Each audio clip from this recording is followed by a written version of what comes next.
සංයුත්ත නිකායේ ඕගතරණ සූත්‍රය අපි සාකච්ඡා කරමින් තිබුණේ.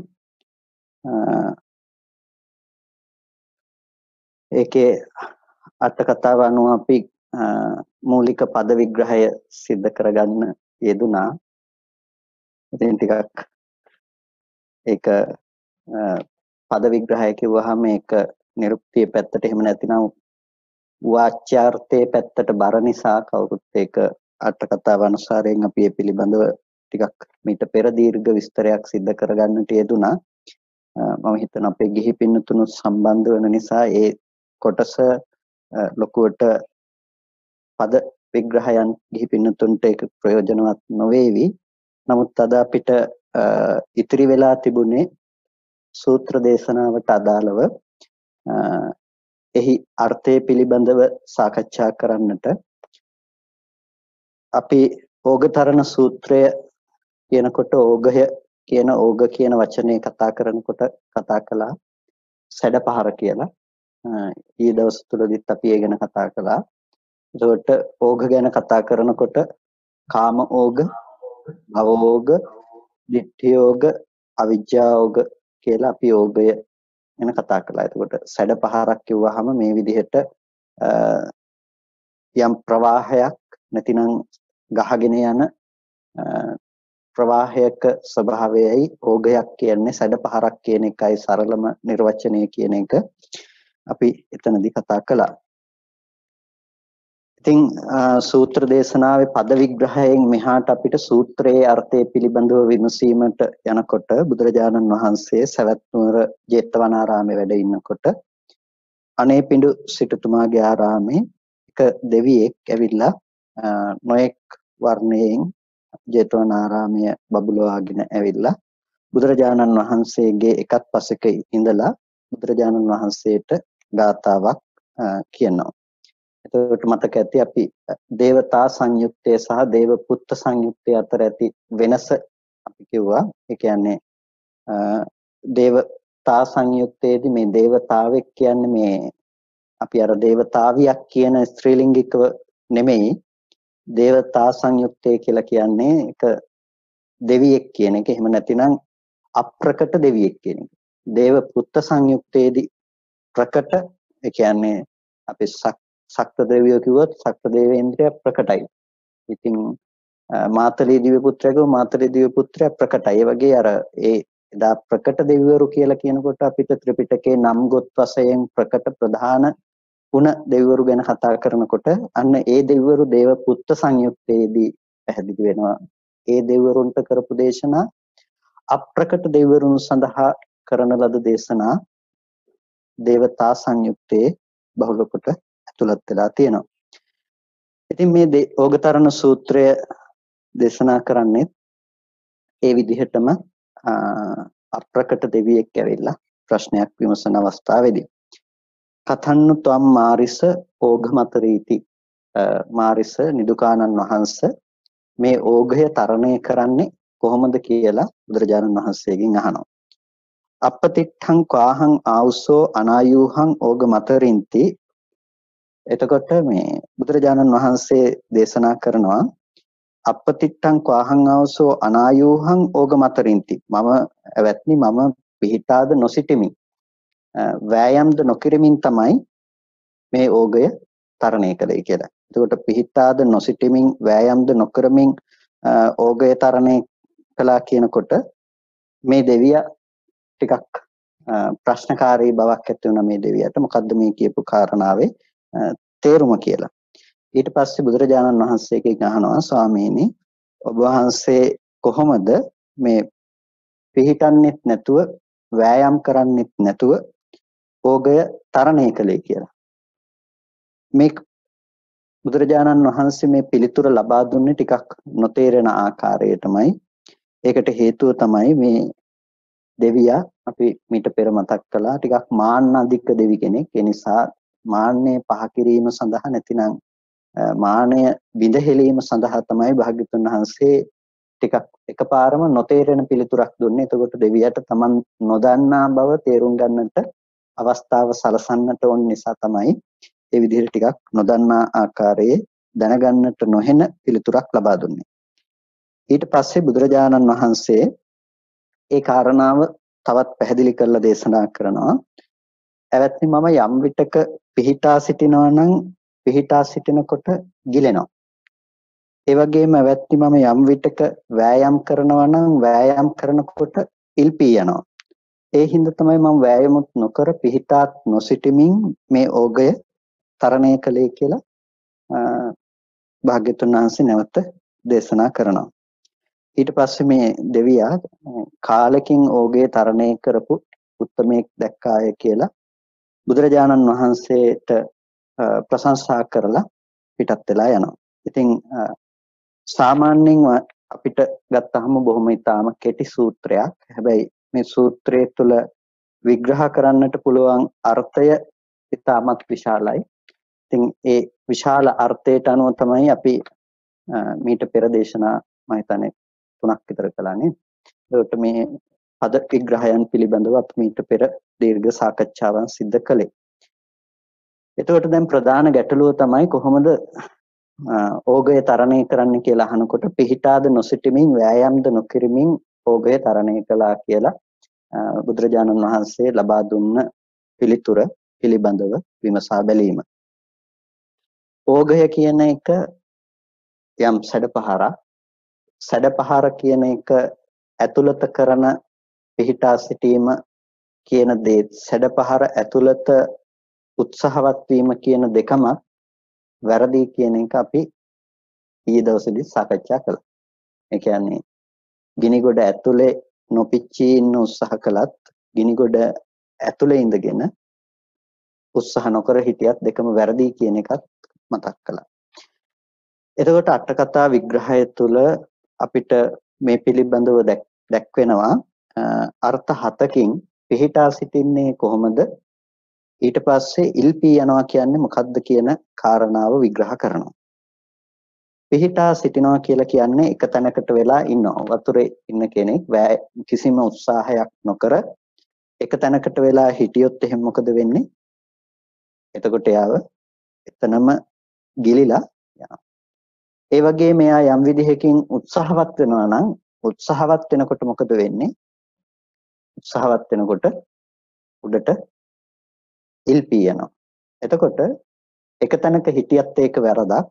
උත්සාහවත් වුණොත් ඉල්පී යෑමක් මිසක ඉල්පී ගොස් වෙහෙසටපත් වීමක් මිසක ඊතර වීමක් කතා කරන්නේ නැහැ. ඕග මේ කතා කරන්නේ නිකන් වතුරක කියලා හිතන්න එපා. මේ කතා කරන්නේ සැඩපහරක. එතකොට සැඩපහරක ස්වභාවය යම්කිසි ප්‍රවාහයක්. ප්‍රවාහය පහළට ගහගෙන යනකොට කාමේ නම් කාමයේ ඔස්සේ පහළට ගහගෙන ගිහිල්ලා Taman අයිති තැනට අරගෙන යනවා. ඉතින් ප්‍රවාහය ඇතුලේ යම්කිසි කෙනෙක් උත්සාහවත් වුණත් එයා උඩට ඉල්පෙමින් එක තැනක ඉන්නවා මිසක එයාට ඕගේ තරණය කිරීමක් සිද්ධ වෙන්නේ නැහැ. ඒ වගේම ප්‍රවාහයේ කිසිවක්ම නොකර හිටියත් එයා එතන ගිලිලා ගහගෙන ගිහිල්ලා කොහේ හරි රැඳෙයි මිසක ඒද ඊතර වීමක් කතා කරන්න පුළුවන් කමක් නැත්තේ නැහැ. ඒ නිසා ඕගය කියන කාරණාව වරදක්. ඕගය කියන එක කාමෝග, භවෝග, ditthiyෝග, අවිජ්ජාෝග කියලා ඕගය ඊතර කරන්නේ කොහොමද කියලා නහන්නේ. ඒ නිසා අපි සාමාන්‍යයෙන් අපේ ස්වභාවය තමයි මේ ඕගය අපි කෙලින්ම ජලයකටම සමාන කරලා ඒකේ සමාන ලක්ෂණ ටික මත ඊතර වීම කියන දේ කල්පනා කරන එක. මෙතනදී ඇත්තටම ඕගය කියන එකේදී පැහැදිලි කරන්නේ මේ පිහිටා සිටීම කියන කාරණාව පිළිබඳව අර්ථ දක්වනවා. කිලේශ වශයෙන් ඒ කියන්නේ කෙලෙස් වශයෙන් පිහිටා සිටිනවා. අபிසංඛාර වශයෙන් අபிසංස්කාර වශයෙන් ඉල්පී යෑම සිද්ධ වෙනවා. කෙලෙස් වශයෙන් කියලා කියන්නේ යම්කිසි ඒකට කෙලෙස් සහිත හැසිරීම තමයි කිලේශ වශයෙන් කියලා කියන්නේ. කෙලෙස් සහිත හැසිරීම කියලා කියන්නේ අපි රළු මට්ටමින් ඇති කරගත්ත තණ්හා උපාදාන ආදියට කියනවා කෙලෙස් වශයෙන් හැසිරෙනවායි කියලා. ඒ කියන්නේ අපි සාමාන්‍යයෙන් අපේ ජීවිතයේ පැත්තෙන් අරගෙන බැලුවොත් එහෙම අපි ද්‍රව්‍ය වලට ආසයි. ඒ කියන්නේ රූප වලට අපි ආසයි. ඊට පස්සේ ශබ්ද ඇහිීම සඳහා අපේ ආසාව තියෙනවා. ගඳ සුවඳ විඳීම සඳහා ආසාව තියෙනවා. ඒකට මෙන්න මේ ආසාව කියන දේ අපි කැමැති රූප, කැමැති ශබ්ද, කැමැති ගඳ සුවඳ, කැමැති රස, කැමැති ස්පර්ශ කියලා මෙන්න බාහිර ලෝකයට කැමැත්ත අපි ඇති කරගත්ත තැනක අන්නේ කැමැත්ත අනුව තියෙන ඇලීම තියෙනවනේ. අන්නේ ඇලීමට කියනවා කෙලෙස් වශයෙන් ඇලෙනවා කියලා. කෙලෙස්ය සහ කර්මය කියන්නේ දෙකක්. කර්මය පිළිබඳව තමයි අපි කෙලෙස්ය උපදවගන්නේ. ඒ කියන්නේ කෙලෙස්ය සහ කර්මය කියන්නේ දෙකක්. කර්මයට කියනවා අபிසංස්කාරය කියලා. කෙලෙස්ය කියනවා ඒකට එකතු කරන කෙලෙස් ටිකට. හරියට මේක හොද්දක් නම් හොද්ද රස කරන්න දාන 3-5 ටික වගේ තමයි මේ කෙලස් ටික කියන එක. අපිට හොද්ද කියන පොඩි දේ අපි කතා කරනවා කර්මය කියලා. ඒකට කර්මය සහ කෙලසුන්ගේ එකතුවක් තමයි අපි අද ජීවිතය කියලා කතා කරන තැන. කර්මය තියෙනවා නම් එතනට කෙලෙස්යක් නොයදී තියෙන්නේ නැහැ. අபிසංස්කාරය කියනකොට එතන අபிසංස්කාරයේදී පුඤ්ඤාபிසංස්කාරයත් හම්බෙනවා. අපුඤ්ඤාபிසංස්කාරයත් හම්බෙනවා. ආනිජ්ජාபிසංස්කාරයත් හම්බෙනවා. කුසල අකුසල සියලුම ප්‍රභේදයකින් තොරව මේ අபிසංස්කරණ ලක්ෂණය ගැන කතා කරනකොට ඒ අபிසංස්කරණ ලක්ෂණය තියෙනවා. එතකොට හොඳට බලන්න කෙලෙස් වශයෙන් කියන්නේ ස්ථාවරත්වයකටපත් වීම. කර්මය කියන දෙයින් කියන්නේ ආයෝහණය කියන දේ. එතකොට කර්මය කියන එකෙන් අපේ ක්‍රියාත්මක වීමක් තමයි හඳුන්වන්නේ. ක්‍රියාත්මක වීමක් කියලා කියන්නේ අපිට ප්‍රතිසන්දි වශයෙන් බැසගෙන යන්නට පුළුවන් මට්ටමේ කර්මයක් සකස් කරගන්නවා. ඇහැට රූපයක් පේනකොට රූපයේහි ඇත්ත නොදන්නාකම නිසා ඒ රූපය පිළිබඳව ඇති බවට අරගන්න එකම අපිට කියනවා අපි කර්ම රැස් කරගන්නවා කියලා. ඇති කරගත්ත දේ මත තණ්හා වශයෙන් කෙලස් ටික උපදව ගන්නකොට ඒ කෙලස් වශයෙන් හැසිරෙන දෙයට අපි කියනවා ඒ කියන්නේ කෙලෙස් භූමිය කියලා. එහෙමත් නැතිනම් මේ දෙක එකතුව තමයි සසර පැවැත්මට යන්න පුළුවන්කම තියෙන්නේ. කර්මය සහ කර්මයට කෙලෙස් ටිකක් එකතු කර ගැනීම. විපාකයකට කෙලින්ම කෙලෙස්ේ යෙදෙන්නේ නැහැ. විපාක ධර්මයකට කෙලින්ම කෙලෙස් ටිකේ යෙදීමක් වෙන්නේ නැහැ. විපාකයේ පිළිබඳව කර්මයක් සිද්ධ කරලා කර්මය අනුව තමයි කෙලෙස්ේ කියන දේ සිද්ධ කරගන්නේ. පටිච්චසමුප්පාදයේ පිළිබඳව අපි කතා කරනකොටත් අපිට දැන් අර ආකාර 20ට බෙදෙන තැනදී ওই කාරණාව හොඳට පැහැදිලි වෙනවනේ. විඥාන නාම රූප සලආයතන පස්ස වේදනා කියලා බෙදලා ඊට පස්සේ ඒ වේදනාව කියන තැනින් අවිජ්ජා සංඛාර තණ්හා උපාදාන භව කියන තැන තමයි ආපහු කතා කරන්නේ. එතකොට අපි සංක්ෂිප්ත ලෙස තණ්හා උපාදාන භව කියන ටික කතා කළාට එතන අවිද්‍යාව සහ සංස්කාරය තියෙනවා. අවිද්‍යාව නිසා ඒ දේ සංස්කරණය කරගත්ත කම නිසායි අපි ඒ දෙයට තණ්හා උපාදාන භව කියන කෙලෙස් ඇති කරගන්නේ. අවිද්‍යාවෙන් සකස් කරගත්ත දෙයකටම තමයි තණ්හා උපාදාන භව කියන කෙලෙස් ඇති කරගන්නේ. එතකොට තණ්හා උපාදාන භව කියන ටික කෙලෙස් ටිකක්. එතකොට ඒ කෙලෙස් ටික ඇති කරගත්තේ කර්මයක් අරඹයක්. ඒක කුසලයක් වෙන්නත් පුළුවන් අකුසලයක් වෙන්නත් පුළුවන්. කුසලයේ කෙලෙසයක්ද කෙලහුව. කුසලයේ කෙලෙසයක් නෙමෙයිනේ. ඒකට කියන්නේ කර්මයක් කියලා. ඒක අபிසංස්කරණයක්. ඒක රැස් කරගත්ත දෙයක්. එතකොට ඒ කුසලයේහි අකුසල් යෙදීමක් ඇත්තේ නැහැ. එහෙනම් කුසලයේහි තණ්හා උපාදාන භව යෙදීමක් වෙන්නේ නැහැ. එහෙනම් කුසලය කියන්නේ ඒක අபிසංස්කරණයක් කර්මයක්. හැබැයි ඒකට අවිද්‍යාව මුල් වෙලා තියෙන. හැබැයි ඒ සිතේ අවිද්‍යාව තියෙනවා කියන්නේ නැහැ. කුසලය කියන එක පිරිසුදු මට්ටමක්. හැබැයි ඒ කර්මයට කෙලස් ටිකක් අනිවාර්යයෙන්ම යෙදෙනවා ඊට පස්සේ. ඒ නිසා තමයි කුසල ධර්මයන් පිළිබඳව හඳුන්වන්නේ සංකිලේශිකයි කියලා. ඒ කියන්නේ කෙලෙසෙන්න හිතයි. කෙලස් යෙදෙන්න හිතයි. කුසලයේ ආරම්භය කෙලස් යෙදෙන්න පුළුවන්කම තියෙනවා. ඒ නිසා කුසල ධර්මයන් සංකිලේශික ධර්මයක්. අසංකිලිටයි ඒක ඇතුලේ කිලුටු ඇත්තේ නැහැ. හැබැයි සංකිලේශිකයි. ඒක ඕනම වෙලාවක කෙලෙසෙන්න පුළුවන්කම තියෙනවා. ඕනම වෙලාවක නෙමෙයි අනිවාර්යයෙන්ම ඊට පස්සේ ඒක කෙලසීමට ලක් වෙනවා. ඒක තණ්හා උපාදානයන්ගෙන් ඇසුරු කිරීම සිද්ධ කරනවා. අන්න ඒ හේතුව නිසා කර්මය කියන එක කෙනෙකු සිදු කරන දෙයක්, කර්මය කියන දේ වෑයම් කරන දෙයක්. ඒ නිසා කර්මයට කියනවා ඉල්පී යෑමක් කියලා.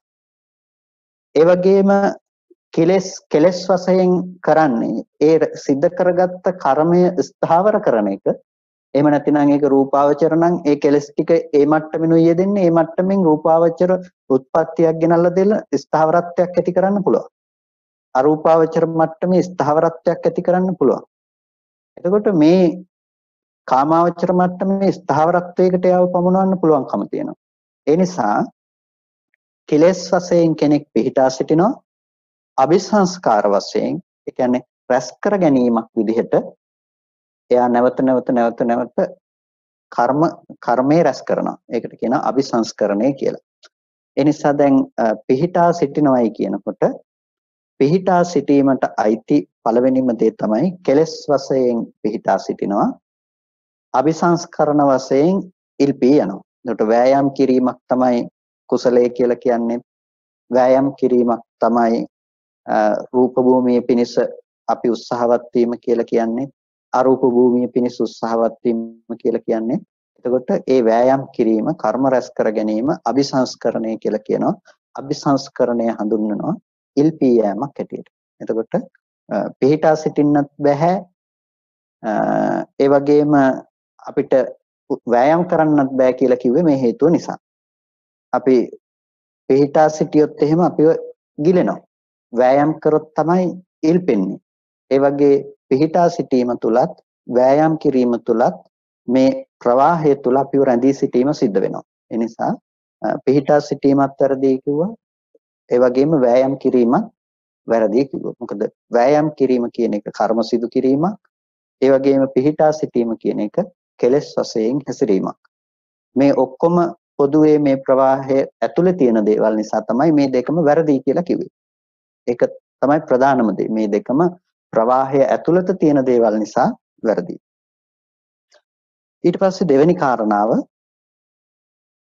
තණ්හා දිට්ඨි වශයෙන්, ඒ කියන්නේ තණ්හා දිට්ඨි වශයෙන් අපි පිහිටා සිටීම සිද්ධ කරනවා. ඒ වගේම අවශේෂ කිලේශේච කන්දේච අபிසංකරණ වශයෙන්. එතකොට ඒ කෙලෙස් වශයෙන් ඇති කරගත්ත අபிසංස්කරණය කියලා දෙවෙනි කාරණාව දක්වනවා. ඒ කියන්නේ තෘෂ්ණා සහගත දෘෂ්ටිය කියන එක. එතකොට දිට්ඨිය කියලා කියන්නේ ඒ කෙනකෙනාට ඒ භූමියේ ස්ථාවරත්වයට පැමිණවීම පිණිස හේතු වෙන දෙයක්. ඒ දිට්ඨිය අනුව ගියාට පස්සේ කියන්නේ සාස්වත උච්ඡේදාදී දෘෂ්ටිය තුල තම තමන්ගේ පිහිටා සිටින මට්ටම තමයි නියෝජනය කරන්නේ. අපිට අද පිහිටා සිටින මට්ටමක තියෙන නිසායි පිහිටා සිටින මට්ටමෙන් උදාහරණ අපිට ලැබෙන්නේ. ඒ කියන්නේ යම් කිසි මට්ටමක පිහිටා සිටින්න ගත්තට පස්සේ පිහිටා සිටින මට්ටමෙන් තමයි අපිට හැම වෙලාවකදීම අරමුණු ඉදිරිපත් වීම සිද්ධ වෙන්නේ. ඒකට කියනවා දෘෂ්ටි සහගත බව කියලා. ඔබ වහන්සේලාට නැතිනම් අපිට දැන් යම් කිසි අරමුණක් අපි හිතනකොට අරමුණක් ගැන කල්පනා කරනකොට අපිට ඒ දේ ඇති බවටම ලෝකයේ තුලින් හම්බ වෙනවා. નિરાයාසයෙන් මේක ඇති බවට තමයි අපිට ප්‍රකට වෙන්නේ. ඒක ආයාසයෙන් අපි හිතලා බොහොම අමාරුවෙන් අපිට ගන්න අවශ්‍යතාවයක් ඇත්තේ නැහැ. අපිට નિરાයාසයෙන්ම හිතට ගෙනල්ලා දෙන්නේ ඒක ලෝකේ පවතිනවා කියලා. අන්නේ ලෝකේ ඒ ධර්මයේ පවතිනවා කියලා ඇති කරගත්ත ඒ දෙයට කියනවා දෘෂ්ටි වශයෙන් ඇති වෙන දෙයි කියලා. ඒ දෘෂ්ටි වශයෙන් ඇති කරගන්න ඒ දෙයට තමයි කෙනෙක් තණ්හාවෙන් බැඳෙන්නේ. ඒකට මූලික වශයෙන් මෙයාට තියෙන දෘෂ්ටියක්. දෘෂ්ටිය ලෙස ඉදිරිපත් කරගත්ත දෙයට තමයි තණ්හා වශයෙන් බැඳෙන්නේ. නිසා තණ්හාව සහ දිට්ඨිය කියන කාරණාව පිහිටා සිටීම කියන එකෙන් හඳුන්වනවා. යම් තැනක තණ්හාව තියෙනවා නම් ඒක එතන දෘෂ්ටිය තියෙනවා. දෘෂ්ටිය තියෙනවා නම් එතන තණ්හාව යෙදෙනවා. ඒ නිසා දිට්ඨිය කියන එක සහ දිට්ඨිය පතුරවන්නට අදාළ ප්‍රදේශය අපිට හම්බ වුනේ නැති වුණොත් ඒ තැනක ඕගයෙහි පැවැත්ම තියෙනවා. ඒ කියන්නේ අවශේෂ කෙලෙස් සහගත ස්කන්ධ ටිකත් අபிසංස්කරණයක් කියලා අපි කිව්වා ඉල්පී යෑම කියන එකට. එතකොට ඉල්පී යෑම කියන එකට අபிසංස්කරණ ලක්ෂණය කතා කරන්නේ කෙලෙස් සහිතව අපි සකස් කර ගැනීම කියන එක. එතකොට දෘෂ්ටි සහගත බව සකස් කර ගැනීමක් කියන මේ කාරණා දෙකම පිහිටා සිටීමට සහ ඉල්පී යෑමට අදාළ වෙන්නේ. මේක දෙකම භවයේ ඇතුලේ ක්‍රියාත්මක වන දෙයක්. නෙවෙයි ඕගය ඇතුලේ ක්‍රියාත්මක වෙන දෙයක්. දෘෂ්ටි වශයෙන් ඒකේ හැසිරෙනවා. හැසිරෙන දෘෂ්ටි වශයෙන් ගත්ත දෙයට අபிසංස්කරණ ලක්ෂණය සිද්ධ වෙනවා. නැතිනම් අபிසංස්කරණ ලක්ෂණයෙන් ගත්ත දෙයට තණ්හා දෘෂ්ටි වශයෙන් පාදානිය ඇති කරගන්නවා. එතකොට ඒ ලක්ෂණය නිසා පිහිටා සිටීමට තෘෂ්ණා දෘෂ්ටි සහගත බව කියනවා. ඉල්පී යෑමට කිලේශ සහ අபிසංස්කරණයයි කිය. කිලේශ සහගත ස්කන්ධයන්ගේ අபிසංස්කරණ ලක්ෂණයයි කියලා හඳුන්වනවා. මේ කාරණාවේදී අපිට දෘෂ්ටිය සහ වස්තුව කියන එක වෙන් වුණොත් දෘෂ්ටිය සහ වස්තුව දෙකක් විදිහට අපිට හම්බුණොත් ඒ තුල අபிසංස්කරණ ලක්ෂණයක් ගොඩනැගෙන්නේ නැහැ. ඒ කියන්නේ දෘෂ්ටියයි වස්තුවයි දෙකක් වෙනවා කියන්නේ අපිට දෘෂ්ටියයි වස්තුවයි එකක් විදිහට හම්බ වෙනවා. අපි දකින දෙයට කියන අපි මනෝමයෙන් ඇති කරගන්න සංකල්පමය දෙයට කියනවා දෘෂ්ටිය කියලා. වස්තුව කියනවා බාහිරින් ඉදිරිපත් වෙන දෙයට. එතකොට මේ දෘෂ්ටිය තමයි අපි ප්‍රකට කරගන්නේ. හැබැයි දෘෂ්ටියේ ස්වභාවය තමයි වස්තුව පෙන්වනකම. දෘෂ්ටියේ ස්වභාවයට අනුව වස්තුව දකින්නකම කෙනකෙනාට ඇත්ත වෙනවා. අපිට හොඳ විදිහට දෘෂ්ටිය තියාගත්තොත් අපිට වස්තුව හොඳ විදිහට පෙනෙලා තියෙයි. අපි නරක විදිහට දෘෂ්ටිය තියාගත්තොත් වස්තුව නරක විදිහට අපිට පෙනෙලා තියෙයි. ඒ නිසා එකම රූපය දෙන්නෙකුට කැමති දෙයක් වෙන්නත් පුළුවන්, අකමැති දෙයක් වෙන්නත් පුළුවන්. දූරියන් සුවඳ කෙනෙකුට කැමති වෙනවා, කෙනෙකුට අකමැති වෙනවා. එතකොට වස්තුව තමයි දූරියන් සුවඳ කියන එක. නමුත් ඒකේ දෘෂ්ටිය කෙනකෙනාගේ පැත්තේ තියෙන එක. ඒ දෘෂ්ටියට අනුව කෙනෙක් ඒක පිළිකුල් කරනවා, කෙනෙක් ඒක කැමැත්තෙන් බාර ගන්නවා. එතකොට අපිට දෘෂ්ටියයි වස්තුවයි දෙකම එක තැනින් හම්බ වෙන්නේ. ඒ කියන්නේ අර කැමැති විදිහට ගත්ත දෘෂ්ටිය සහ අර ගන්ධය කියන වස්තුවයි දෙකම එකම තැනින් කැමැති ගන්ධයේ විදිහට තමයි ඒක හම්බෙලා තියෙන්නේ. ඒ නිසා දෘෂ්ටියයි වස්තුවයි දෙකම එකක් කර ගැනීම අපි යම්කිසි විදිහකින් පිහිටා සිටීමක් බවට පත් වෙනවා. ඒ පිහිටා සිටීම බවට පත් කරගන්නේ අර අபிසංස්කරණ වශයෙන් ගත්ත තැනක.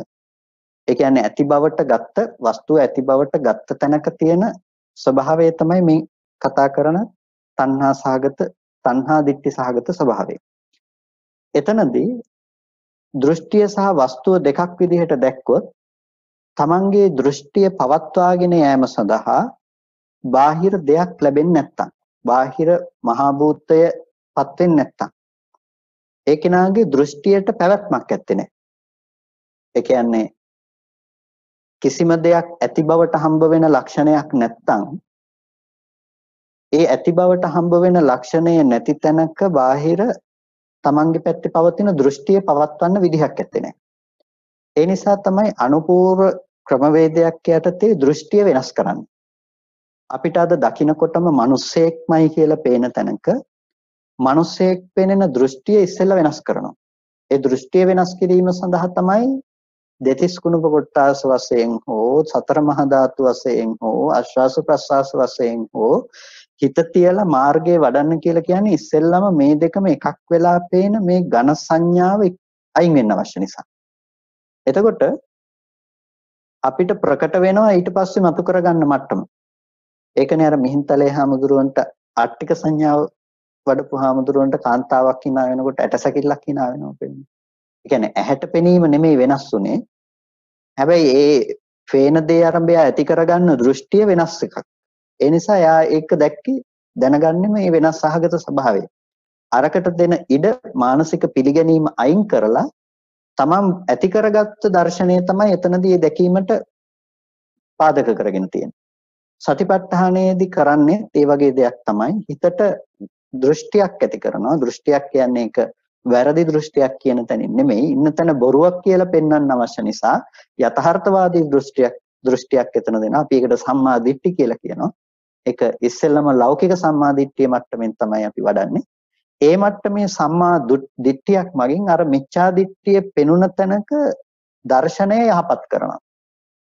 මිච්ඡා දිට්ඨිය වැරදි කියලා පෙන්වලා දෙනවා. ඒ කියන්නේ අපිට මේ දෙකම එකක් වෙලා පෙනුන එක නෙමෙයි මෙතන ඇත්ත. මෙතන තියෙන මෙන්න මේ වගේ තත්වයක් කියන එක පිළිබඳව නැවත නැවතත් එයාගේ මානසිකාරය යොමු කරනවා. එතකොට ඒ විදිහට දෘෂ්ටිය සහ වස්තුව කියන එක දෙකක් වෙලා පේනකොට දෘෂ්ටියත් වස්තුවත් දෙකම එකතු කරලා ගන්න කම එයාගේ මනසේ ඇත්තේ නැහැ. දෘෂ්ටියත් වස්තුවත් දෙකම එකක් කරලා ගන්නෙ නැති වෙනකොට කර්ම සිදුවීමක් ගැන පැනවීමක් කරන්න පුළුවන් කමක් ඇත්තේ නැහැ. එයා පිහිටා සිටීම තුල හෝ ඉල්පී යෑම තුල එයා ඇත්තේ නැහැ. ඒ නිසාම නැවත ආපහු කතා කරනවා තණ්හා වශයෙන් සහ ditthi වශයෙන් කියලා. ඒ කියන්නේ තෘෂ්ණා වශයෙන් උත් ditthi වශයෙන් උත් කියලා. තෘෂ්ණා වශයෙන් ඒ කියන්නේ කෙලෙස් වශයෙන් කියපු එකටම අදාළයිනේ තණ්හාව කියන එක. තණ්හා වශයෙන් පිහිටා සිටීමත් ඒ වගේම දෘෂ්ටි වශයෙන් ඉල්පී යෑමත් සිද්ධ වෙනවා කියන එක.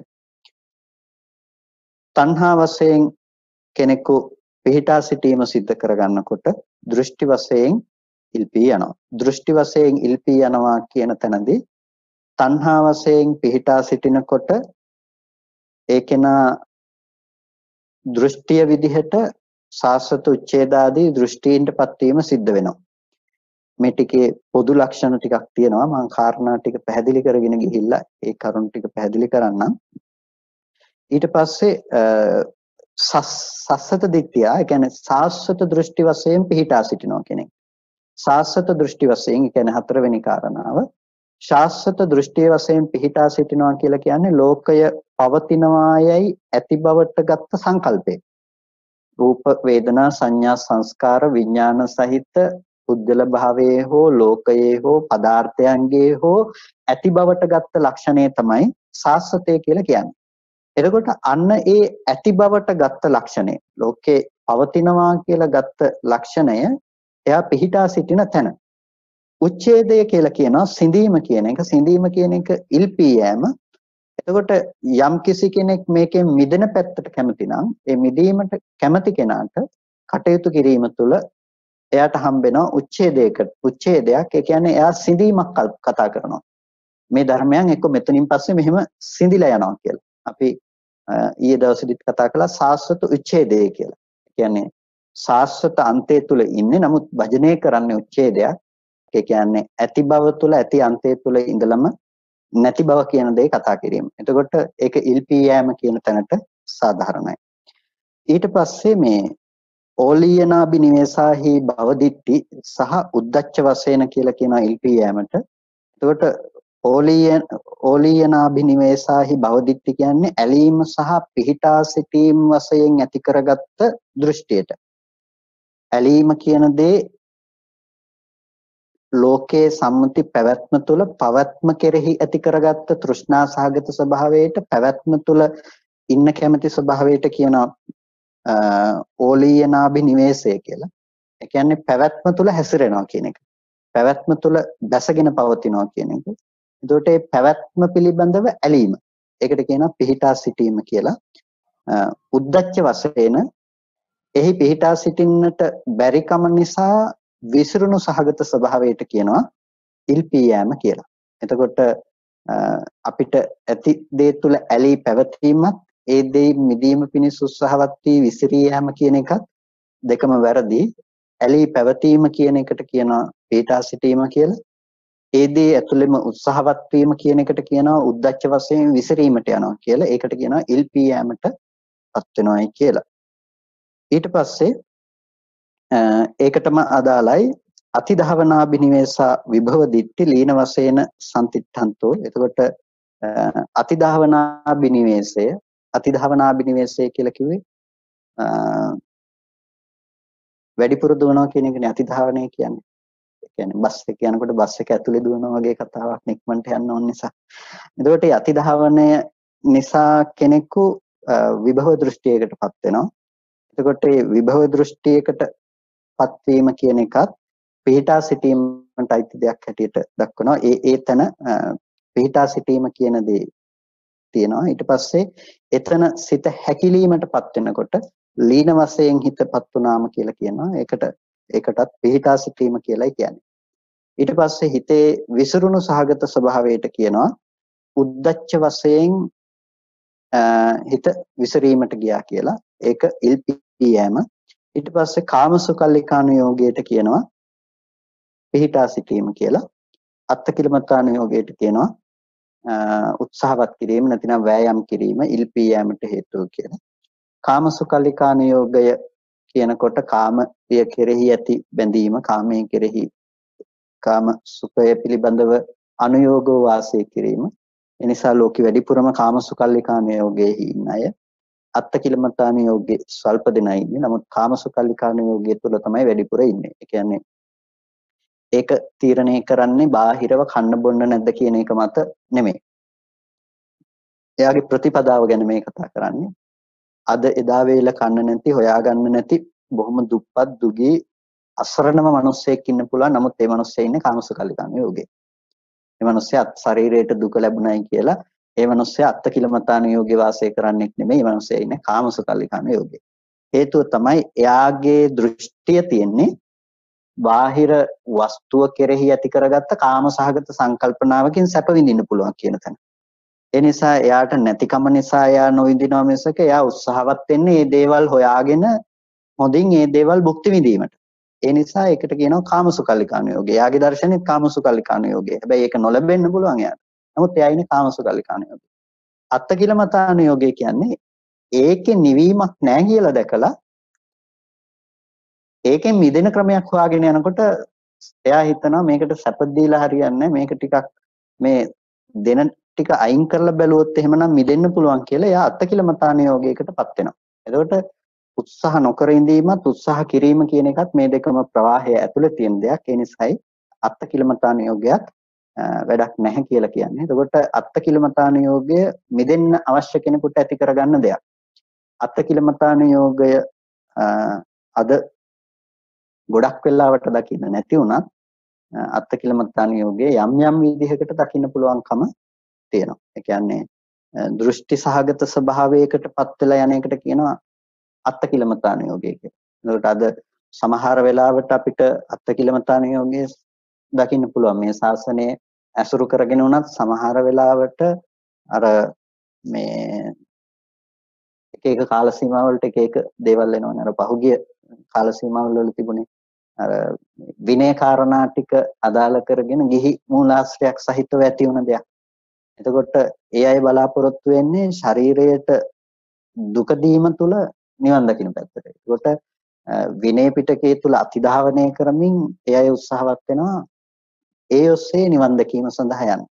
එතකොට ඒක අතිධාවනය තුල යෑමක් වෙලා ඒක අත්තකිලමතානුයෝගය. එහෙම නැතිනම් ගොඩ දෙනෙක් අත්තකිලමතානුයෝගයට යෑම අද අඩුයි. ඔක්කොම වගේ කාමසුකල්ලිකානුයෝගයේ තමයි වැඩිපුර ඉන්නේ. තාමත් නමුත් ඉන්දියාවේ අත්තකිලමතානුයෝගය ඉන්දියානු සමාජය ආදිය තුල බහුල වශයෙන්ම නැතුවා නෙමෙයි. ඒද තියෙනවා. ඒ කියන්නේ ශරීරයට දුක් දීලා නොකා නොබී ඉඳලා මේකට ආහාර පැවැත්ම වෙන්න පුළුවන්. සාමාන්‍යයෙන් ඇඳුම් පැළඳුම් ඇඳලා ජීවත් වීම වෙන්න පුළුවන්. ඒ දේවල් සීමා කළා බාහිර ප්‍රත්‍යයන්ගෙන් උපරිම සීමා මායිම් පනෝගෙන ඒ සීමා මායිම් තුල දුකෙන් මිදීමක් බලාපොරොත්තු වීම අත්තකිලමතානුයෝගය. එතකොට ඒ 6 වෙනි කාරණාව කාමසුකල්ලිකානුයෝගය සහ අත්තකිලමතානුයෝගය. 7 වෙනි කාරණාව සබ්බ අකුසලාභි සංඛාර වශයෙන් සියලු අකුසල් වශයෙන් ඇති කරගන්න දේ පිහිටා සිටීම. ඒ වගේම සබ්බ ලෝකීය කුසලාභි සංඛාර වශයෙන් සියලු ලෞකික කුසල අபிසංස්කරණයන් ඉල්පී යෑම හැටියට දක්වනවා. සියලු අකුසලයන් පිහිටා සිටීමත් ඒ වගේම සියලු කුසලයන් ඉල්පී යෑම හැටියට දක්වනවා. එතකොට මේ විදිහට අපිට ප්‍රධාන විදිහටම පිහිටා සිටීම සහ ඉල්පී යෑම කියන කාරණාව මේ අර්ථයන්ගෙන් කතා කරන්නට පුළුවන් කියලා අර්ථ 7කින් දක්වනවා. මෙහි ඇති පොදු ප්‍රධාන නිර්ණායක ටික අපිට අරගෙන යම් අර්ථයක් අපි ග්‍රහණය කරගත්තොත් අපිට දකින්න පුළුවන් වෙන්නේ පිහිටා සිටීම කියන එක තුල අපිට යම් පදනමක් තුල රැඳී සිටීම කියන එක තමයි ඒ තුල අදහස් කරන්නේ. ඒ කියන්නේ වෑයම් නොකිරීම සහ උත්සාහවත් නොවීම මත එක තැනක අපි රැඳී සිටීම කියන එක. ඒකට අපි කියනවා මේ ලෝකයාගේ පැවැත්ම තුළ සාමාන්‍ය පැවැත්ම තුළ ජීවත් වීම කියලා. අපි සාමාන්‍ය ව්‍යවහාරය අපි කතා කරන අනුසෝතගාමී කියලා. අනුව යනවා. එතකොට ලෝකයේහි අණුව හැසිරෙන එකට අපි කියනවා අනුසූතගාමී කියලා. එතකොට ඒ ලෝකයේහි සැපයි කියලා හිතාගත්ත දේ සැපයි විදිහටම දකිනවා, දුකයි කියලා හිතාගත්ත දේ දුකයි විදිහටම දකිනවා. එතකොට ඒ විදිහට සැප දුක දකිමින් දුක අයින් කරලා සැපසේ ජීවත් වීමට උත්සාහවත් වෙන එකට කියනවා අපි එක තැනක පිහිටා සිටිනවා කියලා. එතකොට එයා අනායූහං, එයා උත්සාහවත් වෙන්නේ නැහැ. උත්සාහවත් වෙන්නේ නැති නිසා එයාට ගිලී යෑම කියන එක සිද්ධ වෙනවා. නැතිනම් එයා ප්‍රවාහයේ ඇතුළටම බහිනවා. ඒක නතර වෙන්නේ නැහැ. නැවැත්මක් නැහැ. ඒක තමයි බහුල ලෙසම වාසය කරන්නේ. ඒ කියන්නේ සාමාන්‍යයෙන් ලෝකයේ තුල ඔහේ ජීවත් වීම. සැප හොඳයි කියලා හිතන රූපය අනුව ගිහිල්ලා ඒ පසුපසම අපි ගමන් කරනවා ඒක හොඳයි ඒක බොහොම වටිනවා කියලා. ලෝකයට වටිනාකමක් දීම කියන එක, ලෝකයේ වටිනාකමක් දෙන පැත්තට හැසිරීම කියන එක, ඒක තමයි අපි එක තැනක පිහිටා සිටිනවා කියන එකෙන් අදහස් කරන්නේ. එතකොට ඒ එක තැනක පිහිටා සිටීමෙහි ලක්ෂණය තමයි ලෝකේ පොදුවේ සියලුම දෙනාගේ මානසික පසුබිම. ඒ කියන්නේ මිදෙන්න කල්පනා කරන කෙනෙකුගේ නෙමෙයි, නොමිදෙන්න කල්පනා කරන, මේකෙන් මිදීමක් හොයන්නට ඕනේ කියලා නොහිතන කෙනෙකුගේ පැවැත්ම තමයි පිහිටා සිටීම කියන දේ. එයා ලෝක පැවැත්මට අනුව එයා ගමන් කරනවා. එතකොට ඒ ලෝක පැවැත්මට අනුව එයා ප්‍රවාහයට හසු වෙලා, නමුත් ප්‍රවාහය ඇතුලේ පිහිටා සිටීම සිද්ධ වෙනවා. ඒ නිසා එයා ඉන්ද්‍රිය සංතරපණයේ පැත්තට තමයි යොමු වෙලා තියෙන්නේ. එයා හොඳ රූප හොයනවා, හොඳ ශබ්ද හොයනවා, ගන්ධ හොයනවා, රස හොයනවා, ස්පර්ශ හොයනවා. ඒ දේවල් පිළිබඳවම නැඹුරු වෙලා, ඒ පිළිබඳවම තමන්ගේ මානසිකාරයේ පවත්වමින් ඒ දේවල් වලින්ම සැපය හොයාගෙන සැපේ ගවේෂණය කරගෙන යන කෙනෙකුට කියනවා පිහිටා සිටීම කියන්නේ. ඒකට ඒ කෙනා පිහිටා සිටීම සිද්ධ කරලා තියෙන්නේ කාමෝග, භවෝග, ditthියෝග, අවිජ්ජාෝග කියන මේ චතුර්විධ ඕගයේ තමයි මේ හැමදේම යාගේ සිදුවීම සිද්ධ කරලා තියෙන්නේ. එතකොට කාමෝගය කියනකොට එයාගේ කැමැති කාමණය වෙන ලක්ෂණය නැතිනම් කැමැති වෙන බව.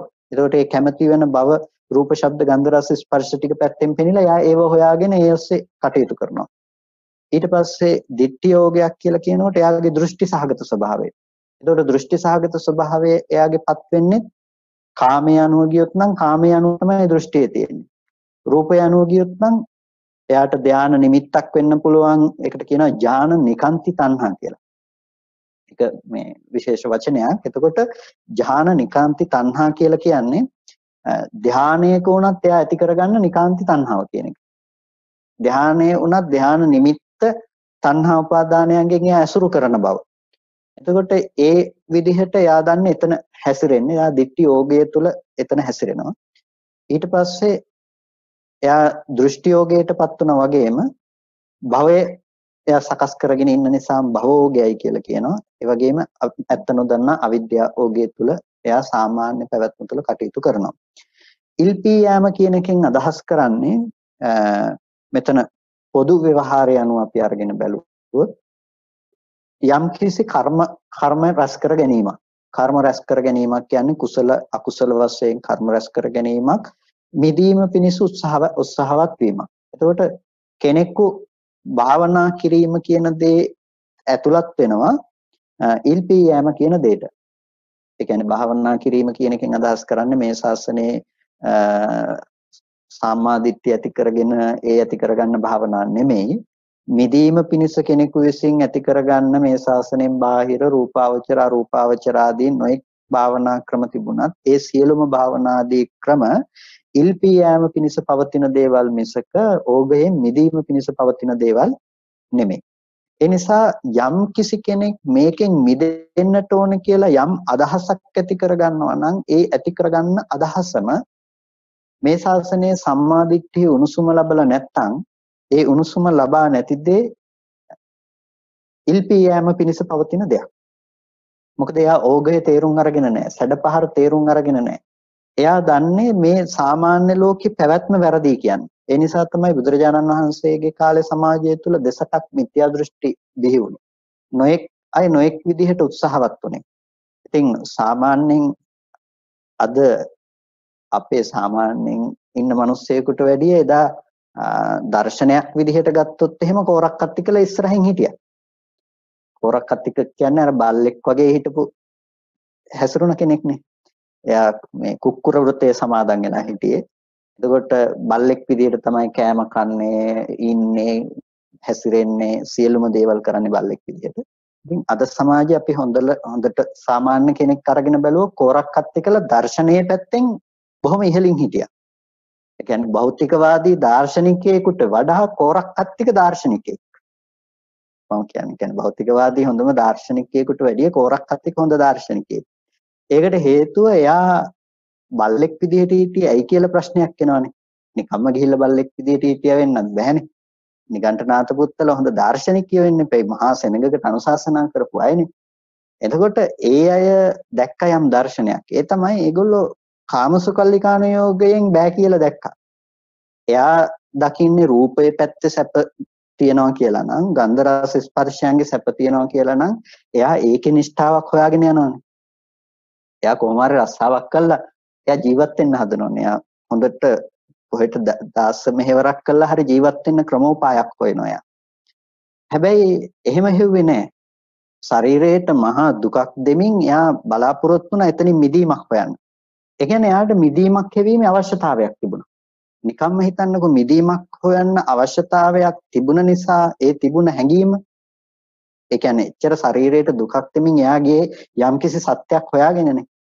එයා පස්සේ එයාගේ දෘෂ්ටි අතහරින්න කැමති නැතිවීම ඒ තුල දෘෂ්ටිගත වීම වෙනම කතාවක්. නමුත් එයා හිටියා යම්කිසි දර්ශනයක් තුල. එයා දැනගෙන හිටිය රූපේ පැත්තේ සැපෙන්නේ නැහැ කියලා.